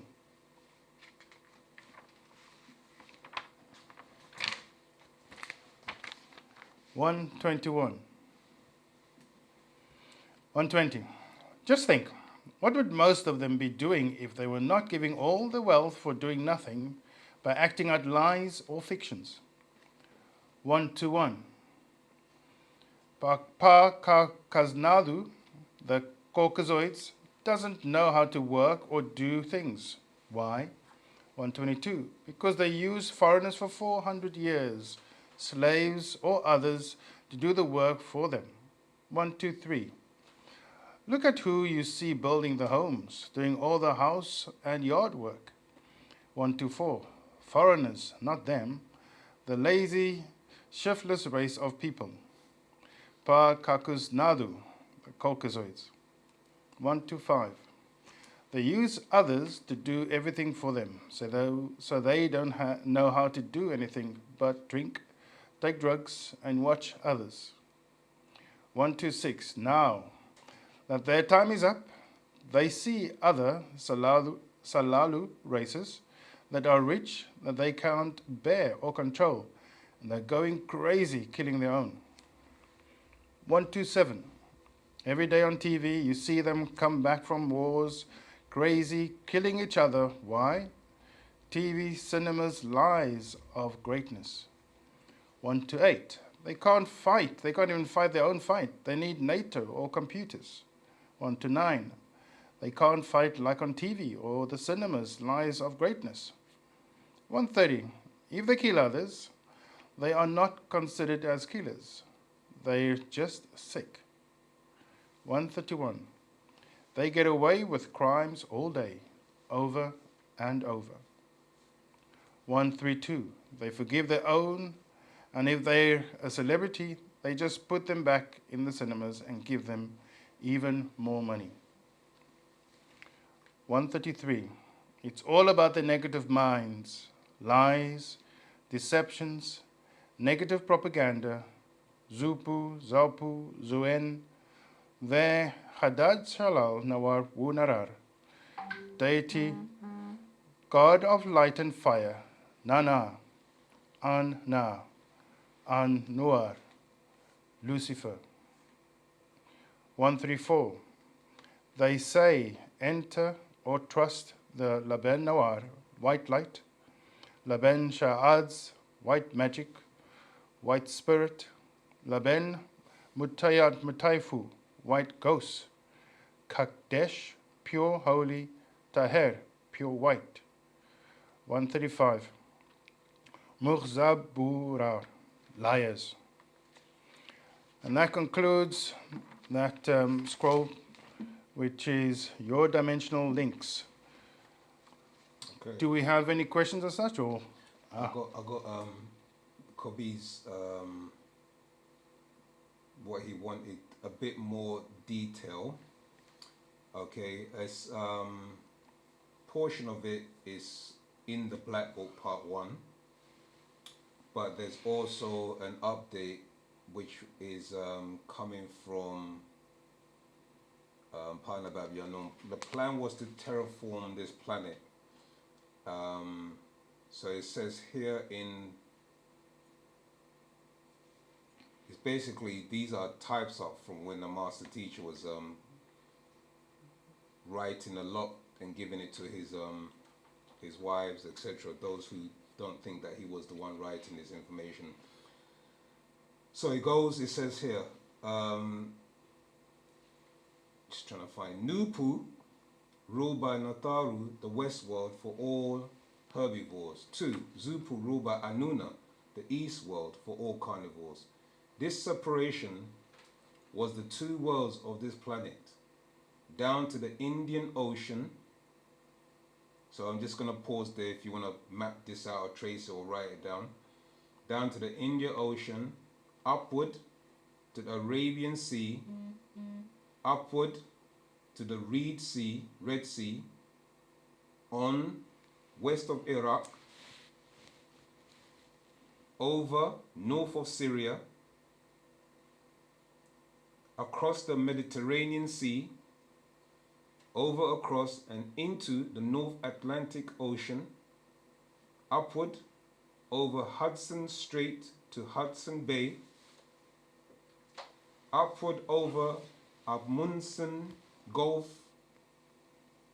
across down North Pacific Ocean, downward to the South Pacific Ocean. I hope you caught that. This was the... Sorry, sorry, I've got it, but at the same time... It's okay, it's alright. Yeah, you just read through it. So, yeah, I'll just read through it. Just continue. Yeah, that's fine. This was the borders of the West World, where only herbivores were to live together. 17. Outside of that was the East World for all the carnivores of land, sea and air in both Nupu and Zupu on Tamaray. From 24 million years down to 12 million years, when a reptilian species violated the rules and crossed over from the West World to hunt the creatures of the West World to eat. So a new plan was needed. That is because once this happened, the wall, there was an actual wall that was created. Okay, the wall, the wall came down, and carnivores began to cross over and kill all of the herbivores, and the reptilians even would hunt and eat the Sans people. This upset the Nataru, so something had to be done to stop this, or the divine plan would stop. Verse 20. So down to the 66th, down to the 6th millionth year, we had enough of this killing. We had enough of this killing and bloodshed in the West World by those of the East World, great dinosaurs and all kinds of beasts. Verse 21. So 6 million years ago, we decided to make a 6-mile ball of fire from 1 element of 77 iridium, 2 element 78 platinum, 3 element 79 gold, to send down to this planet into the Yucatan Sea and wipe out many of the carnivores, dinosaurs, and exile all reptilian aliens from this planet. Verse 22. Yet first we had to protect the first world people, the Sans people. So we sent them down.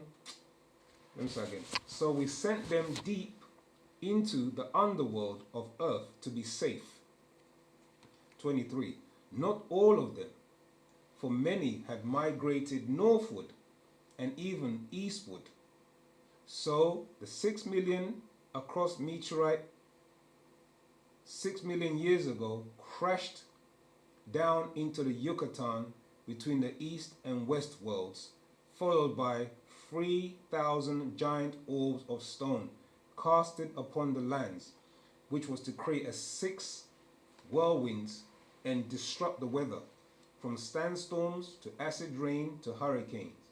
The sea balled up giant waves, and a plan worked. Many of the dinosaurs who were carnivores was burnt or buried under layers. The wall was never put back in place, and all was well. Hyper whirlwinds lasted for 6 days and broke down the environment for those 6 days. The original Sans people of South Africa were saved and returned to the surface. From Sirius was sent 3 species of Galal Karadu, great Homo simian, one with dark fur, one with red fur, and the other with white fur. This leads into your Kabir Kadam breakdown now, actual facts. Each placed on the 3 parts of the planet while in Far East. Red is Middle East and dark in West. These are your ape man. In time, these also went underground.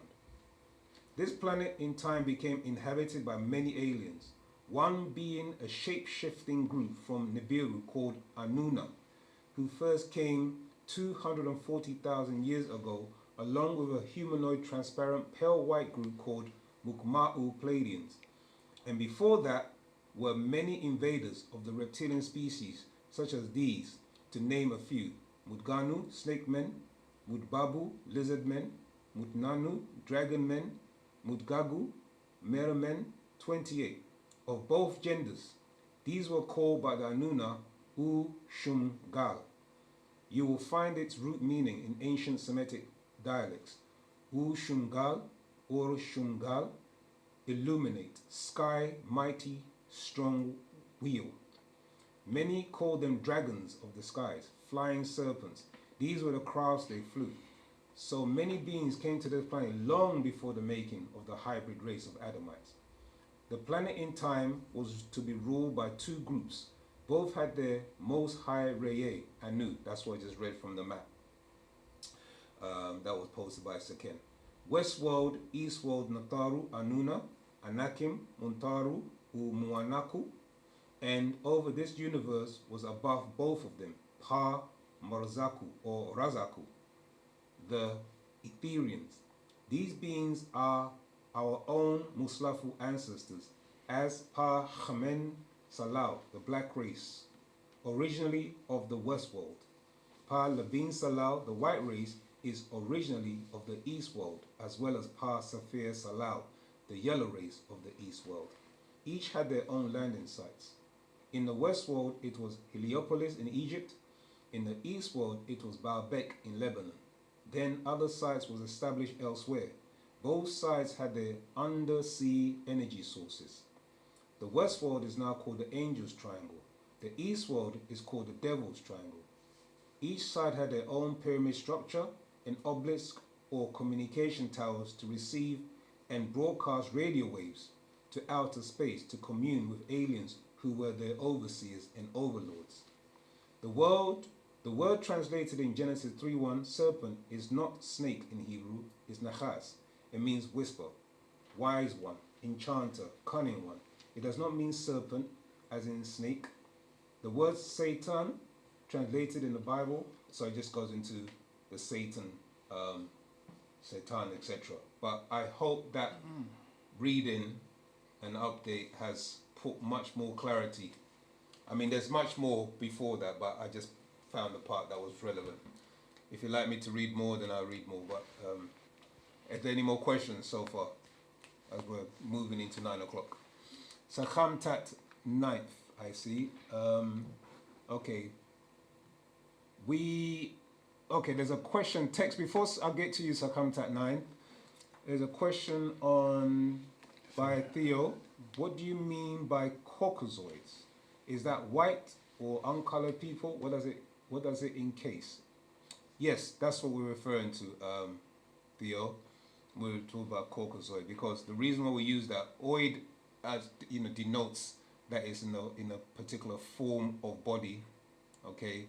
And the word Caucasus is, if you look between the Caspian Sea and the Caucasus Mountains, and another sea, there's two seas, the Black Sea and the Caspian Sea, you see a region of mountainous region, and that mountainous region is referred to as the Caucasus Mountains.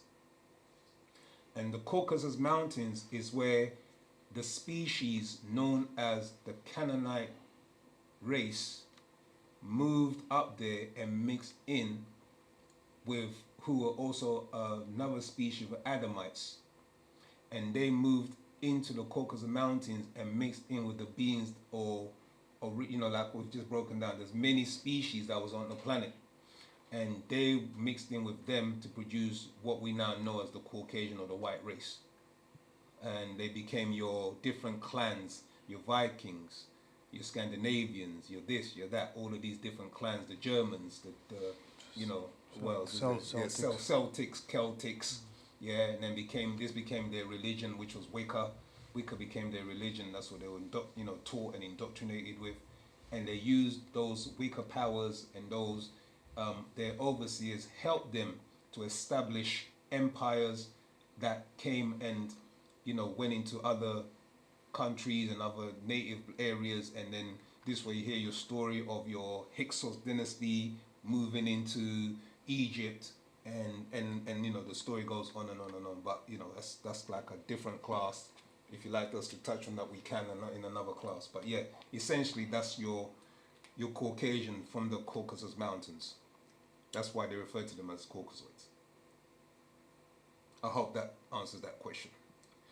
Sakhamtat, you should get your Rahubat. No, I'm going to. I've got several questions. Well, First one, you talked about Zupu, and you mentioned Zion, like it was another word for Zion was Zupu. Am I correct? Okay. Yeah. So this Zupu is a 6th ether force. So when you're referring to Zion, Mount Zion or Zion, it's another name for Nana. Also, Zion means Nana, because I was Not that it means. It's just a title, one of his titles. Oh, so it's a title. Yeah. So equally, Nupu, would Nupu have a title? That's what I was trying to get at. Well, Nupu, that would be Nagaru. That would be the Nagaru species, or the Nataru. So Nupu, the Nataru would represent Nuwapu or Nupu. You see what I'm saying? Okay. And we are the physical children of the Nataru as 9 ether beings. Okay, I was just trying to see what was the opposite of Zion. Oh, okay. Well, Zion, it would be nine ether, nupu. It would, there's no opposite in that sense, in the sense of words. Not that I'm aware of, anyway. Okay. Alright then. Zaman, next- Tua. quickly, I just wanted to just touch on the Zion. Zion is the Zuen as well. Yeah, Tua. That's just like another transliteration of the word Zuen is Zion. That's right. Tautazama. Oh, what does Zuen mean then? So zoo means animal or animal, master of animals. That's what it's actually breaking down to mean. Oh. Yeah, it's when you hear the word Anzu in Yeah. ancient Mesopotamia. Yeah, Anzu was a title of a being that was responsible for, like say, he was like the controller of animals. And when you're saying animals, you're talking about the different manifestations of six ether. You see what I'm saying? So that power of Leviathan was imbued in Anzu. And that was just another rendition of the word Zu-En. You get what I'm saying? Master. Like, you say Enki or Enlil. It means master of the skies or master of the earth. So Zu-En, the N is talking about he was the master of animals. Gotcha. Okay? Yeah. Gotcha. Yeah, I've got the zoo as animals. So Yeah. master. His Okay. other name is also Shakar, who is Yeah. the father of the Pelao. Yeah, that's right. Exactly. Yeah. Okay, got that. So the next question. Tua. You were talking about copper and gold and base metals and transitioning. I'm not too sure what number it was. It went under, I think, maybe between 68 and 78. Tua. You were reading. Yeah. But, Would you like to read it? Us to read it again? Reread it again? yeah, that would be good. Okay. So where are we then? Verse 68? No. Okay. Verse 72, isn't it? Really? Yeah. 73. Yeah. Verse 73. Okay. The reasoning of your own natural nature as Partahites, who originates and grows persons and things into system order, is deep tashud, concentration on black genetic magic or your chemistry, also called alchemy. 74. We as Naganadu Negroids are the metal copper, as that is what Naga means, copper, or metal copper. And as metal or matter, it must be transformed into gold. So that is copper, which is the element is Cu29, to Au79, which is gold. Is that the part you were talking about, Sahantat? Exactly what I was talking about. Are we saying that through our chanting, prayer, meditation, mental reasoning, we will be transmuting ourselves from copper to gold? Okay. Exactly. What does our master teacher refer to us as? Jewels. Jewels of that, yeah. Yeah. So we are being transformed into the original beings that we were, which is star beings made of gold. And if you go into further into the book, because there's two parts to this book, and the other part ties in more into like the genetics, etc. It's called the sacred ash. And within the sacred ash, that part, which we can cover in another reading because it would have taken up time. If you do you have that book? No. You don't have dimensional shit. Okay. So in verse 80, no, go back to verse 78. Supernovas outshine whole galaxies because of the atoms with 30 protons, 14 protons. Actually, no, skip that. Verse 79. That's more better. Yet every so often the star, so a star when it explodes as a galaxy and becomes a supernova, every so often a star will forge an odd number or one child. So if you look at this is a a celestial what's what I'm looking for? Astrophysical event taking place. Okay?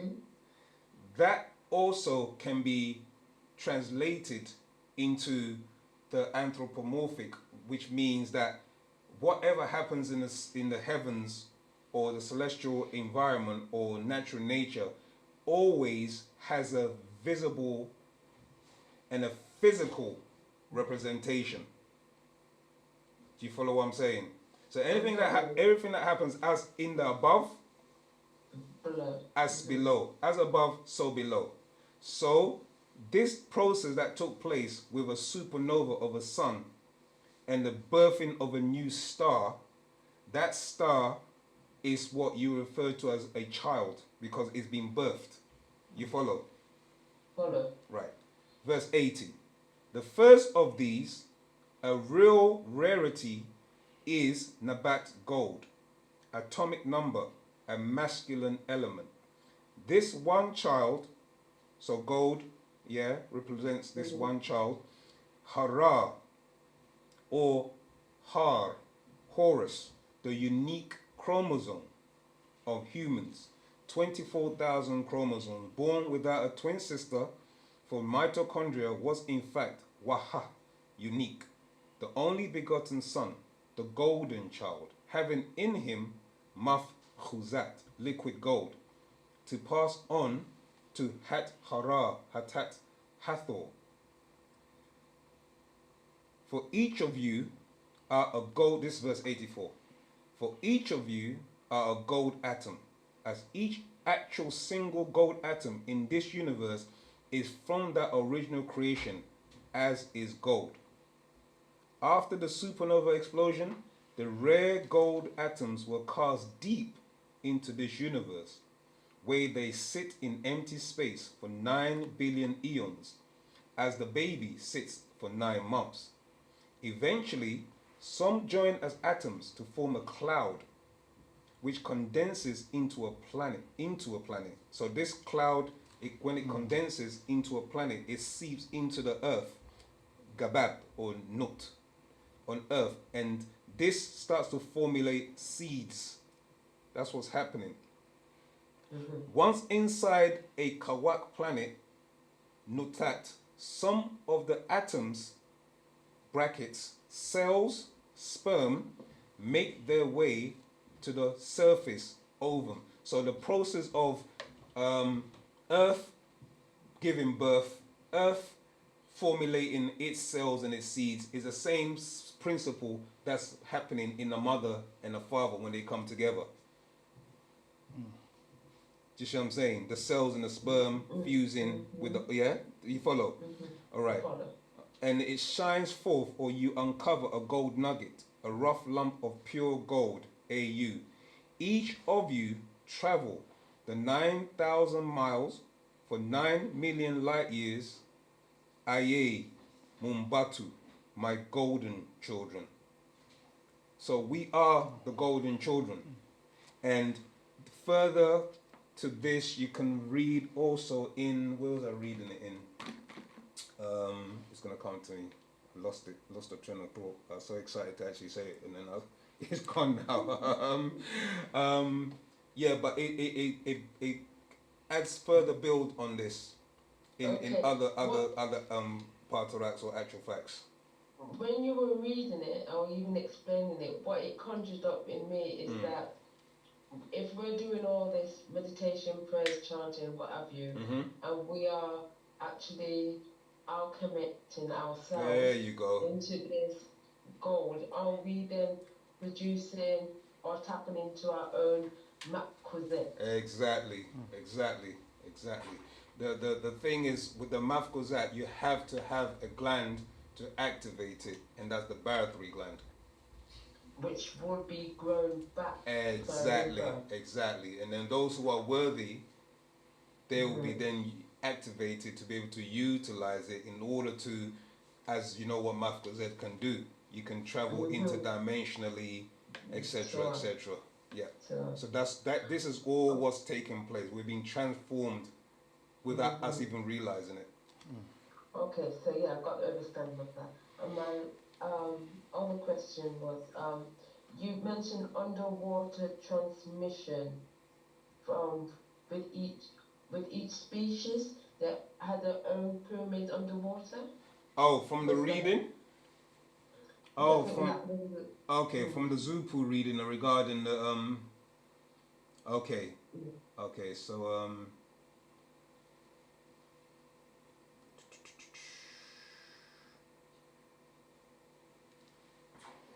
right. Both sides had their own had their under. Both sides had their undersea energy sources. The westward is now called the Angel's Triangle. The eastward is called the Devil's Triangle. Each side had their own pyramid structure in obelisk or communication towers to receive and broadcast radio waves to outer space to commune with aliens who were their overseers and overlords. Is that the part you're talking about? Yeah, I think I don't know why I put them underwater. I thought the pyramids Oh, okay. were Well, underwater they've been submerged underwater, but initially they were above. on land. Yeah, on land. Oh, okay, You see what I'm okay. saying? And then it sunk because when they sunk, what's it called? Atlantis and Lemuria, what they refer to as Atlantis. Yeah, the power structure there it went underneath, but the in the Bermuda Triangle. So the other triangle is known as the Devil's Triangle. One's called the Angel's Triangle, Bermuda, and another one's called the Devil's Triangle, which is in the Far East Asia area. Yeah, and but all of them are still transmitting. They're still transmitting. That's why sometimes the master explain about, well, you know when they fly into that zone, when it gets activated, crafts and ships or planes get dragged into that and they get lost in the vortex and end up, in another dimension. So this is what happens when they're leaving. But yeah, it's still activated now. It's still being used. Okay. Yeah. And this is my last question. Sorry. To us. You mentioned someone asked about the orbs, and you mentioned that Pleiadians actually are represented in with these orbs. Is To it us. just Pleiadians, or is it different Anunnakis what use this orb shape light? No, they when they're born, they come as so let me that was from the reading the ghost, right? Yeah, you guys read it earlier. Yeah, hold on. Oh, was talking about, I don't think you read it. I think someone just asked about it and he was explaining it. Yeah, but I did read an actual part called The Ghost. Oh, okay. And I don't know if you were in the class at that time. Maybe not.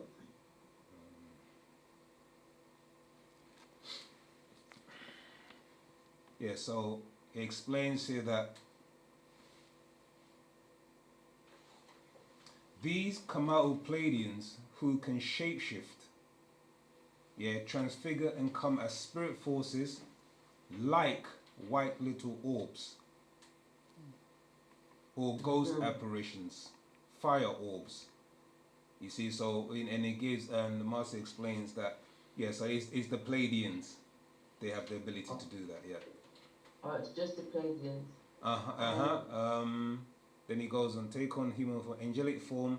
No, it's the Pleiadians. Yeah, they can take on different forms. A grey form, a relative, because they're also dream walkers. They can actually come into your dream, and they can take on the image. But as it explains, when they take on the image of a relative, just to make it clear, only if the relative have lost their soul. If you have a soul, they can't take on the image. That's why Partner Bab said they can't come as me in your dreams because they don't have a soul. Oh, wow. So the master teach, so mm. it's like a protection kind of thing. Okay, because I was talking to someone yesterday, and he showed me on his phone that he had some pictures of these orbs of light in the back garden. Okay. So they come in regular, and he didn't understand it. Okay. So now you was explaining it, I can pass that on to him. Because he didn't know what to do about it. And I said, whatever you do, don't go outside. Right. Yeah, I mean, so that alludes to the fact that they're attracted by these, as we were explaining, Right. these lights, Yeah. LED lights. And so, at the moment, what has been used as our form of to counter it, is the burning of sage. You get what I'm saying? Playing the, our tones, etc. Because it weakens them. Sure, I'll Yeah. pass that on. All right. How's Okay. that? Antakatira for Zamata. Question? Any questions? Got a question That from from Jackie? Jackie. Okay. Theo has his hand up. Oh, right way. Theo, and then we'll go to Jackie. Theo, go fire away with your question.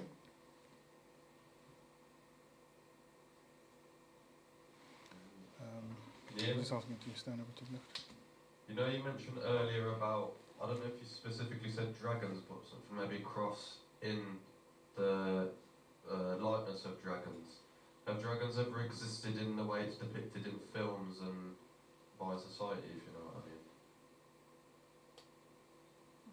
Sorry, ask that question again. Have dragons been depicted in movies? I said have dragons how they are depicted in Oh, movies, okay. like flying, like instead of flying serpents. Oh, okay. Have they ever existed in that form? Right, I follow you now. Not in the form. Some have wings. Okay, some have wings. Okay. The word dragon is from the word Draco or Drakion. So it's an English rendition of the word Drakion. Do you follow? Yeah. So these Draconians, these Dracos, are from a star system of Dracos. Okay? And they come here. Some of them do have wings. Now, what has happened is man's imagination has then depicted them and what's the word? Exaggerated that these beings to become dragons of old with wings, liking gold, fire breathing, etc., etc. Do you see what I'm saying? So it's man's imagination that has then exaggerated what these actual beings were who come from the Draco star system. Okay, I see what you're saying. Does that make sense? Yeah. Okay. Well, May I just add a little bit to that, Zama? Tua, of course. Yeah, so you have many draconians and reptilians and different species, and the specific species that's been spoken about are known as the Marid, and these are the ones that my brother Usia was saying they have wings, but what they did is they came here in these crafts, and that's what they call the flying serpent, and then in the Bible, as I think Usia mentioned before, that the serpent, or they called them a serpent because of the fact that they were reptilians, and then it became a snake in the garden, but the word is not snake. It was dealing with the species of Marid, known as the reptilians or the draconians. So they just added the flying saucers that they had lights, and they said they made them into spitting fire and so on. So you can see the combination of the crafts they came in and the actual reptilian, which they refer to as a dragon, put together, as Lucia just said, it's just got exaggerated into flying serpent because these reptilians do have wings and could fly as well. Tua. So Yeah. just wanted to touch on that. Yeah, even like sparked again back to the what we were reading about the terraforming of this planet. That reading I read, the update, where it talks about a few of the species. So you had the Mudganu, the Mudbabu, lizard men, snake men, lizard men, Mutnanu, dragon men, Mutgagu, mermen, and they were of both genders.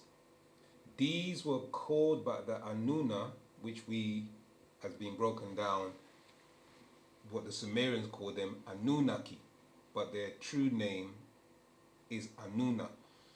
These were called by the Anuna Ushumgal, Ushungal.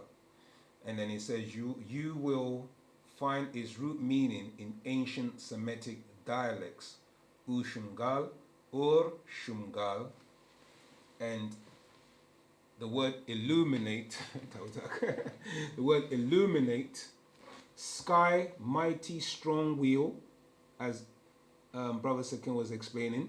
Many call them dragons of the skies. You see where man's imagination is now, so many call them dragons of the skies. Flying serpents. These were the crafts that they flew. Yes, as Sakin explained. Okay. You have a question from Jackie in the chat. To what? Tawata. I'm not sure if you're checking the clubhouse because I'm not clubhouse. My clubhouse has just gone off. I've no idea. I think I am gonna have to make a complaint to Clubhouse for my own purposes because I've been cut off twice. Okay. Yeah. So Okay. unfortunately, yeah. Okay. So you have Jackie on the chat. Okay. Jackie's asking, when a mother has a child with Down syndrome, does this mean that the ET with those chromosomes is in the mother's genetics? Yes, is the answer. Elaborate a bit further. Tua. Is coming from the genes of the Sunainin Tero. These were extraterrestrials that resided in the caverns of the earth. Let me turn it this way a bit. Yeah, so There we go. I've lost you now. Yes. Yeah, so in the caverns of the earth, there live different species of extraterrestrials who have been visiting this planet for ages. So Earth is not solid. Earth has many tunnels and environments where extraterrestrials have been residing for millions of years. So these particular Tero, they come from a star system known as Jomon, the Jomon star system. This is what the Chinese refer to in their writings. So these Jomon, that genetic trait is also by way of them coming here and mixing in with earth beings, or, you know, trying to look more humanoid, because the Tero had cone heads. And this is the story that goes into another story of your Yakub and a mixture of genes, etc. there. But so these Tero, that was one aspect. And then you also had the Dunakil, not the Dunakil, the Duwani, who also had a play in genetics as well. So their genes were being used. And this is why your Orientals have hollow hair. So it was genetic manipulation that was taking place. And part of the genetic trait also comes from the Sans people, who also have the genetic trait having the epicanthic fold, or the slanted eyes as they refer to it as. So these particular genes have expressed themselves more predominantly in that species or in that race of people. And that because of the fact that the Tero had the extra chromosome. They had 48 chromosome. Humans have 46, and the mixture produced your 47 chromosome, and obviously the variations of the Down syndrome manifested from that. You with me? So yes, it is a genetic inheritance, but sometimes it's expressed in the genes based on what the mother has been feeling, eating, or just naturally it will just come out, and then the child will have Down syndrome, no fault of his own. So yeah, that's what took place, or can take place when a mother is carrying a child. I hope that helps. I think Go Jackie again. Jackie, thumbs up if you could, if that helped okay. explain your question. And then there's more. Is there an more? extension, a second question. Oh, okay.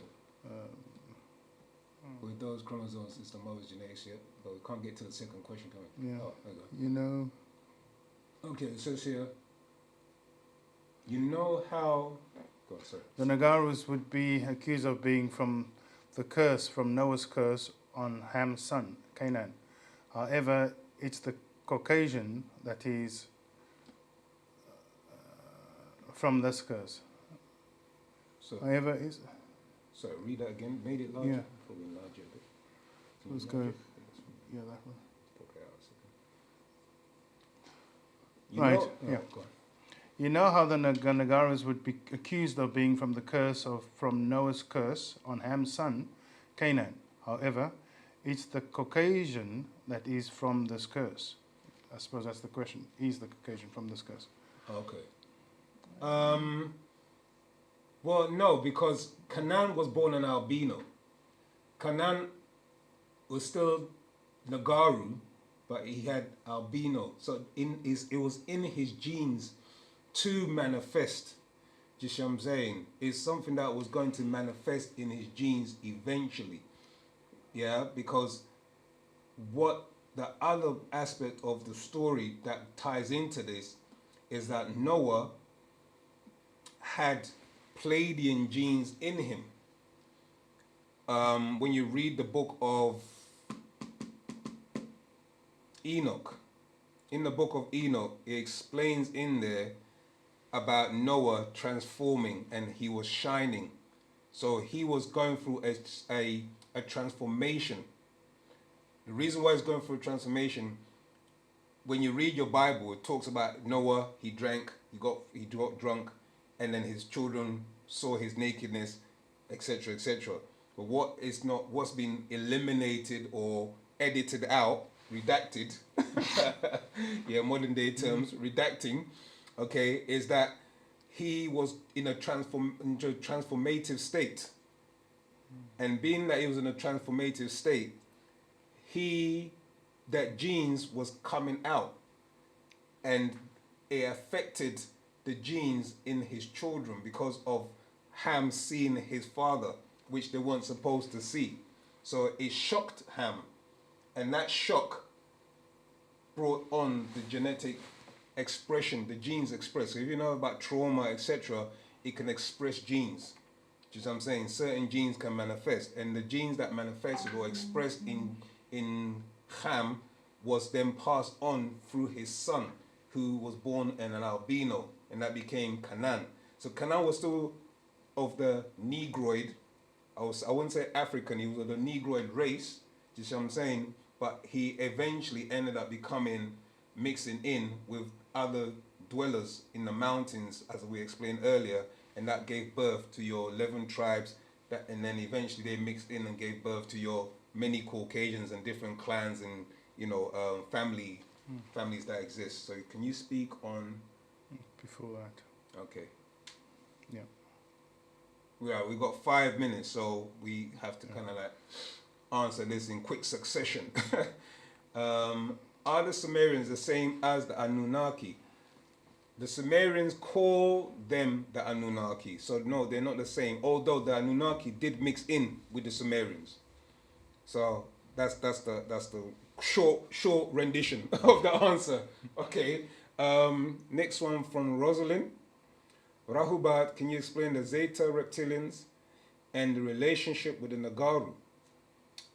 You have to be a bit more specific, because Zeta is a massive star system, and reptilians, there are many different species, and the relation with the Nagaru. Many extraterrestrials are mixed in. In fact, we are also reptilian. You just have to think logically as to how you're a reptilian. You look at your mother's womb, the first trimester, you don't look like how you look now. Just what I'm saying, you've morphed into something else. But you had wings, you were breathing, etc. So there's different aspects of your evolution. But yes, extraterrestrials, reptilians have played a part in our evolution as human beings. And then, can you speak on O plus O and O? We can, but it's going to be a long one. So we have to take in the next class, unfortunately, Rosalind. Okay, apologies for that. Okay, I shook back. Okay, last 3 minutes. Any burning questions before we close for class?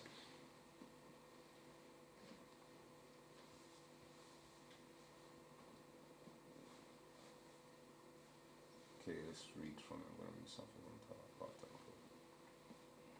If not, two hands of Theo and okay, Rahubat, Theo, and Sakamtak. Go ahead. I just figured out how this working works. Okay, that's great stuff, Roslyn. Great. Right, Theo, fire away with your question. You know, you mentioned Hollow Earth earlier. Tour. I know one of the entrances to Hollow Earth is in Antarctica. Okay. Are there any other entrances on Earth other than Antarctica? You plan to go there? You're packing your suitcase, going on holiday? Yeah.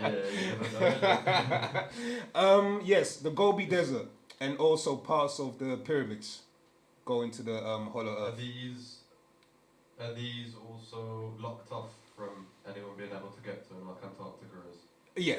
Yes, they have been they've been guarded, etc. Yeah, there are guards there, and obviously certain higher people in this governments, do you know what I mean, of the world governments, they're aware of these places. But yeah, it's protected.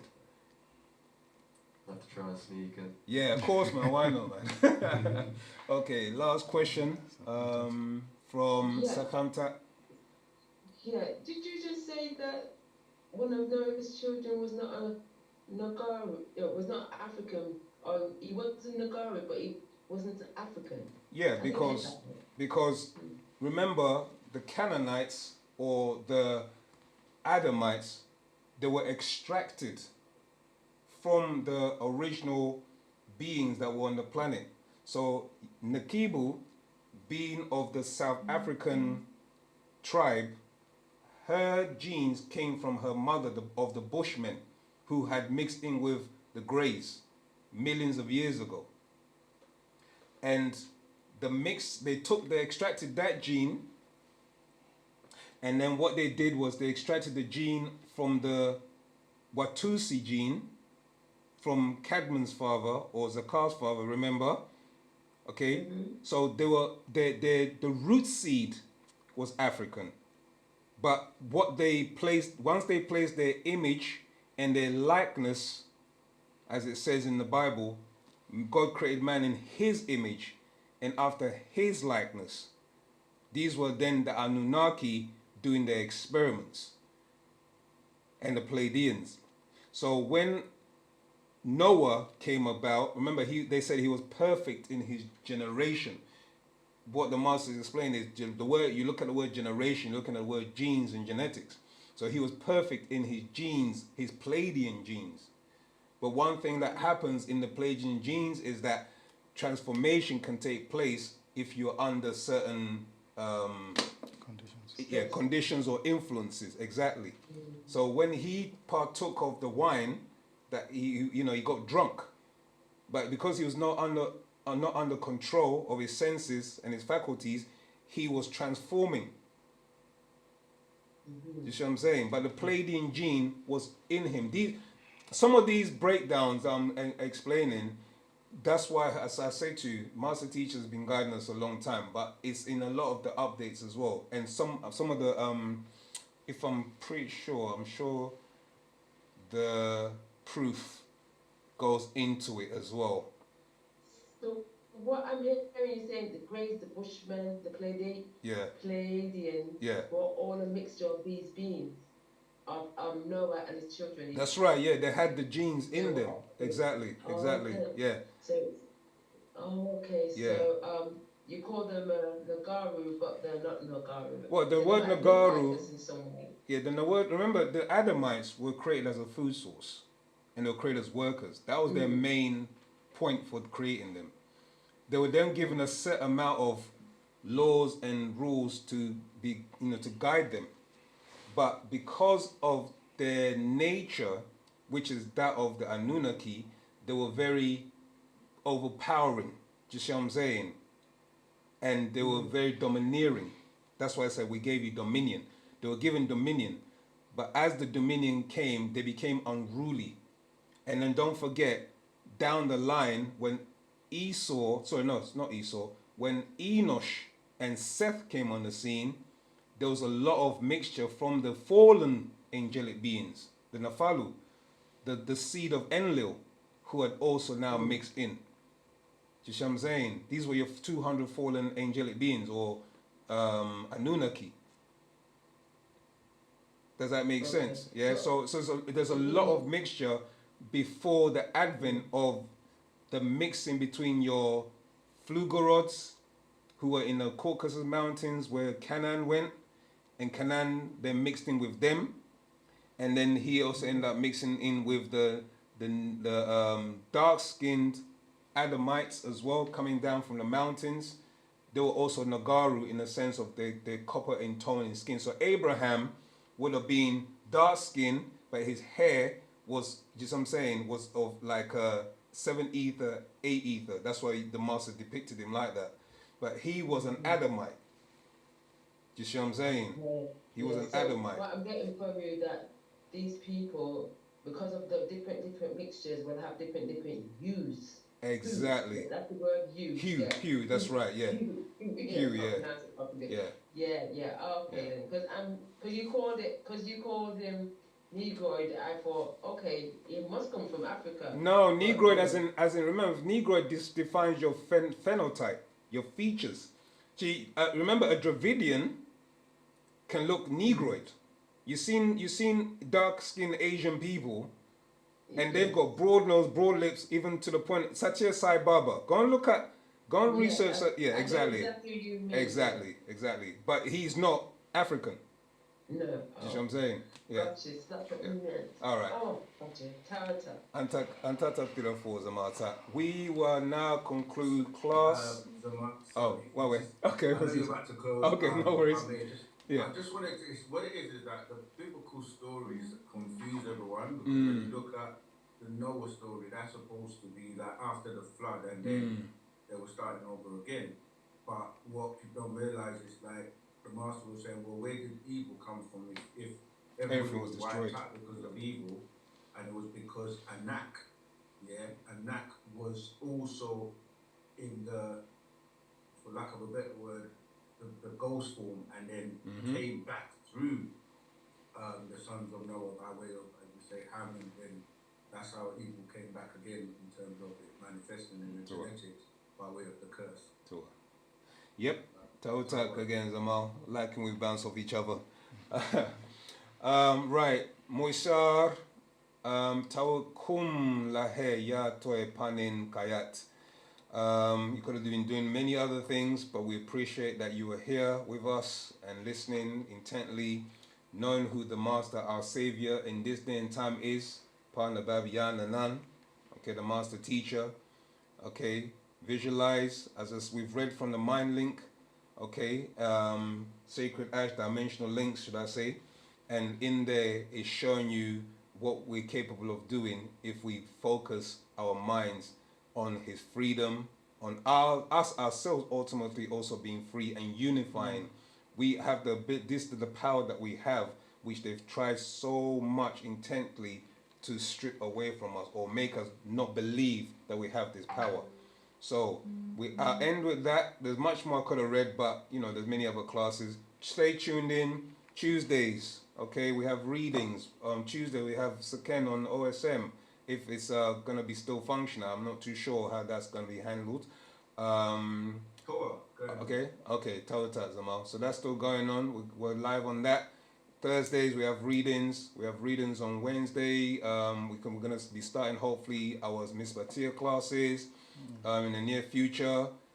So let's all unify together.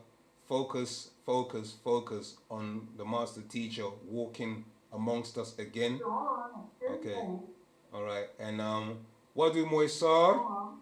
Oh, Wawe, Zamalta, you saying something? Nicole? What time on Wednesday do you do your reading? Reading is done on Thursday at 7:30. Look out for the link.